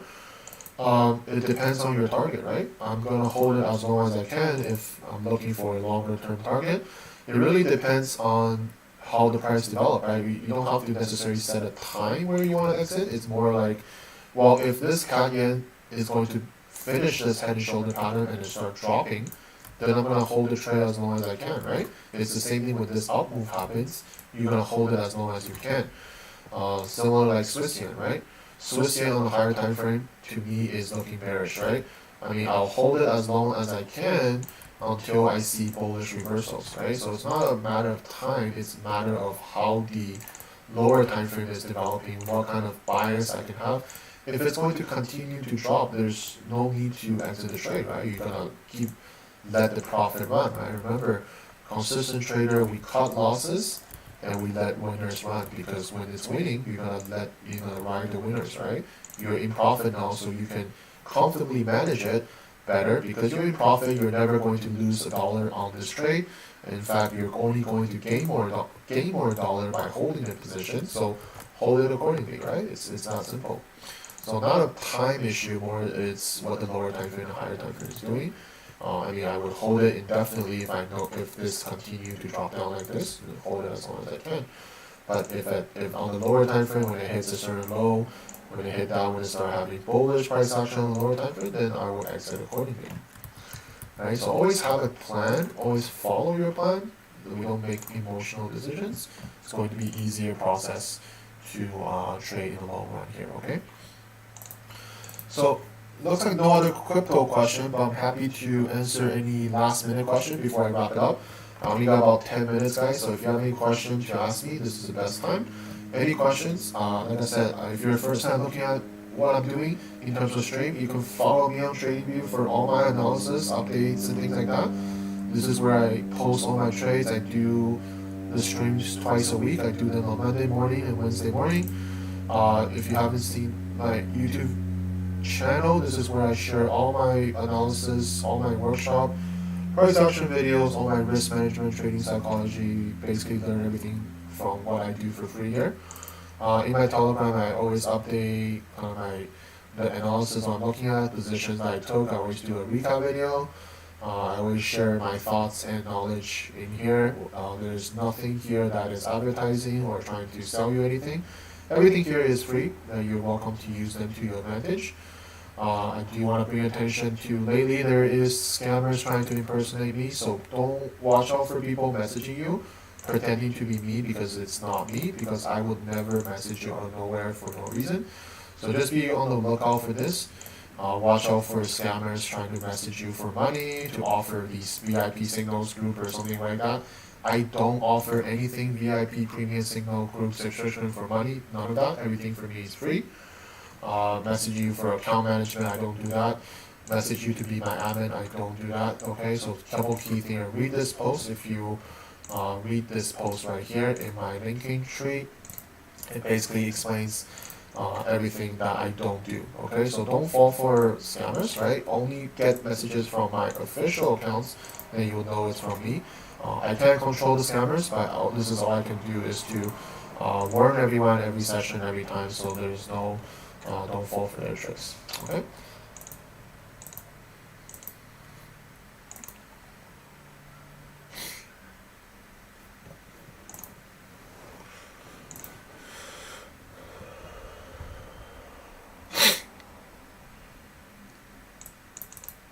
Alex, I kind of answered that. I don't. It's not a time, I guess. I think you're trying to find a time how long I hold to. I can hold as long as I can, right? But sometimes it would just be a few days. It really depends on the lower time frame, right? So if this, let's say Nasdaq here, if this just miraculously push up and crash it, then I'll exit today, right? If that happens. But if that doesn't happen, then I'm going to hold it as long as I can, because the target is much, much lower, right? It's going to take days or even week to reach that, right? So it's not a time thing, it's more about what the price is doing. I can hold it as long as I want, but every day I have fees I need to pay, right? There is rollover fee on Forex pair, and if you trade CFD, contract for difference, for like Nasdaq, S&P 500, Dow Jones, things like that, there is fees that I need to pay, right, to maintain the positions. Those are the fees that I'm willing to pay, and I'm perfectly fine with that. But it's, like I said, it's about how long the price goes. It's not necessarily a time thing.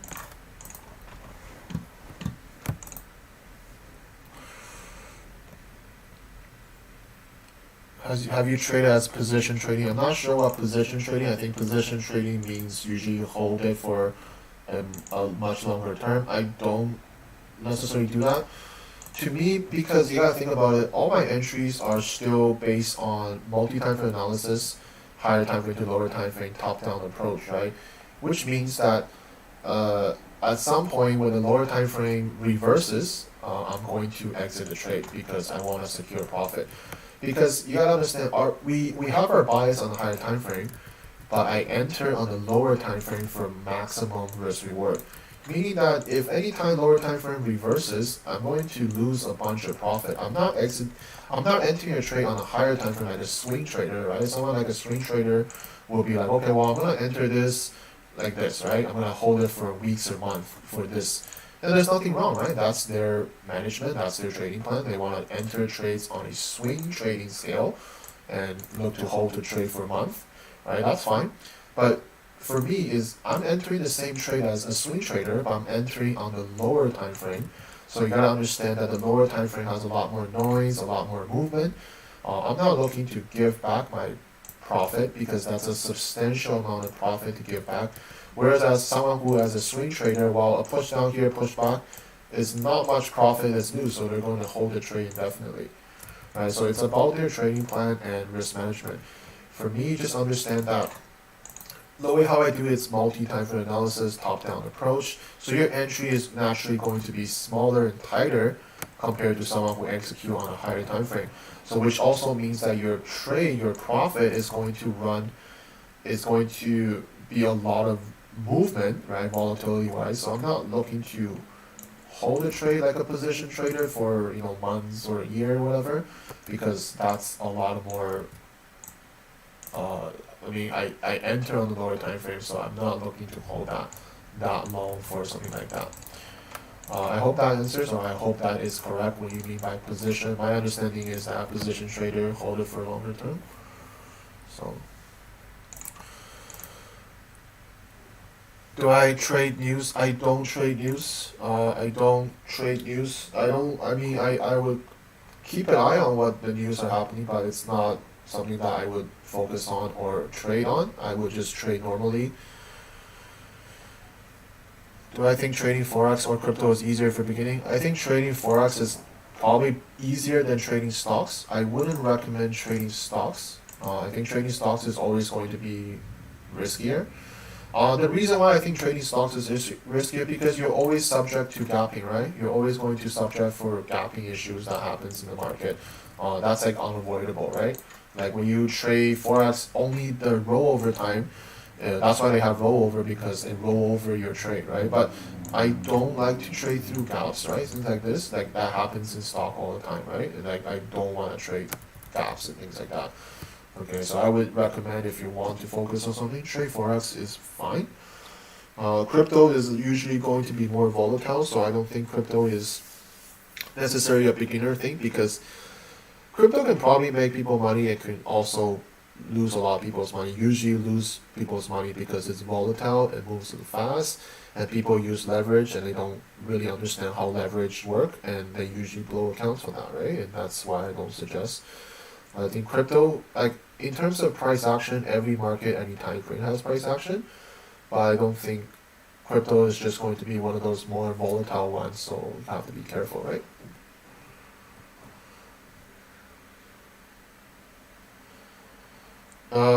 I'm aware of the Evergrande company, but I don't necessarily take that into effective of what I do personally in terms of trade that I hold. I would just look at solely from a price action point of view. And if you think about it, if that is happening right now, then this is probably also why most of the indices are crashing. Right? You really look at all these indices, they're basically crashing. Well, not crashing, but like they're basically dropping down just as expected, right? Every single indices are bad. So, are you saying? I mean, if you ask me if one company is doing that, I don't think one company is causing the whole world to drop. I think it's just in nature of the market, and it's also at a point where a correction is needed, right? If we look at how much price has already recovered since coronavirus, it's due for another correction. That's all right. If you look at S&P 500, how much we have recovered since COVID, it's just bound to due for another correction. It's just a simpler way to understand it, right? How much it dropped, how much it recovered, how much it needs to drop again to continue higher, right? That is how the market works, right? When we look at how the previous past has moved, it will always correct and then it move higher, it will correct, move higher, it will correct, move higher, it will correct, move higher, and it will correct here to move higher again, right? That's just how the market moves. So who knows what will happen, right? Sometimes the market is already predetermined what's going to happen. Remember when coronavirus happened, when the market crashed? Well, who would know this will happen? Well, no one would know, but the market already kind of gives you a point before it happens, right? Like look at what's going on. This is exactly what's happening now. Same price action, but the market already predetermined what's going to happen. It's just a matter of fact when we're going to actually be able to catch it. That's all, right?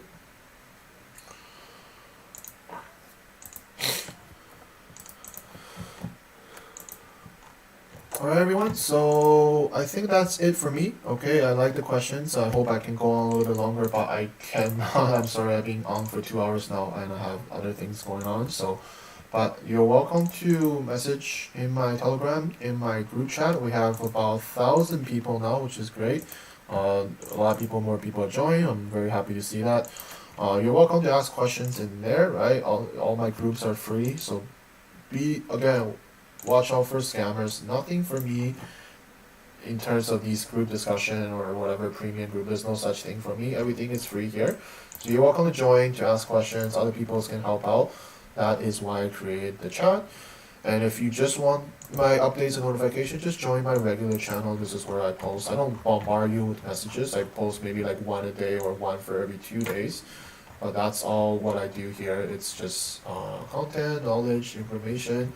You like these kind of things, just subscribe for all these contents. Alright? So that is for me, everyone. So very happy to have a lot of you guys on. I think it was like almost 55 or 60 live on YouTube at one point. So that's good. That's increasing. I'm happy to see that. And I'm glad that the sound is fixed as well. I know there's still pros and cons on the quality and maybe the lagginess of it.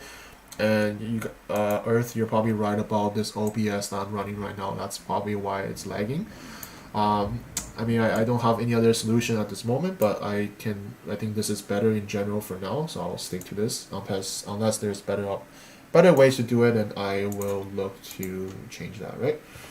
Now, like I said, I'm live in these 4 trades, right? So I'm live CAD yen, Swiss yen, I'm live in pound yen, and I am live in Nasdaq, right? So 4 trades running.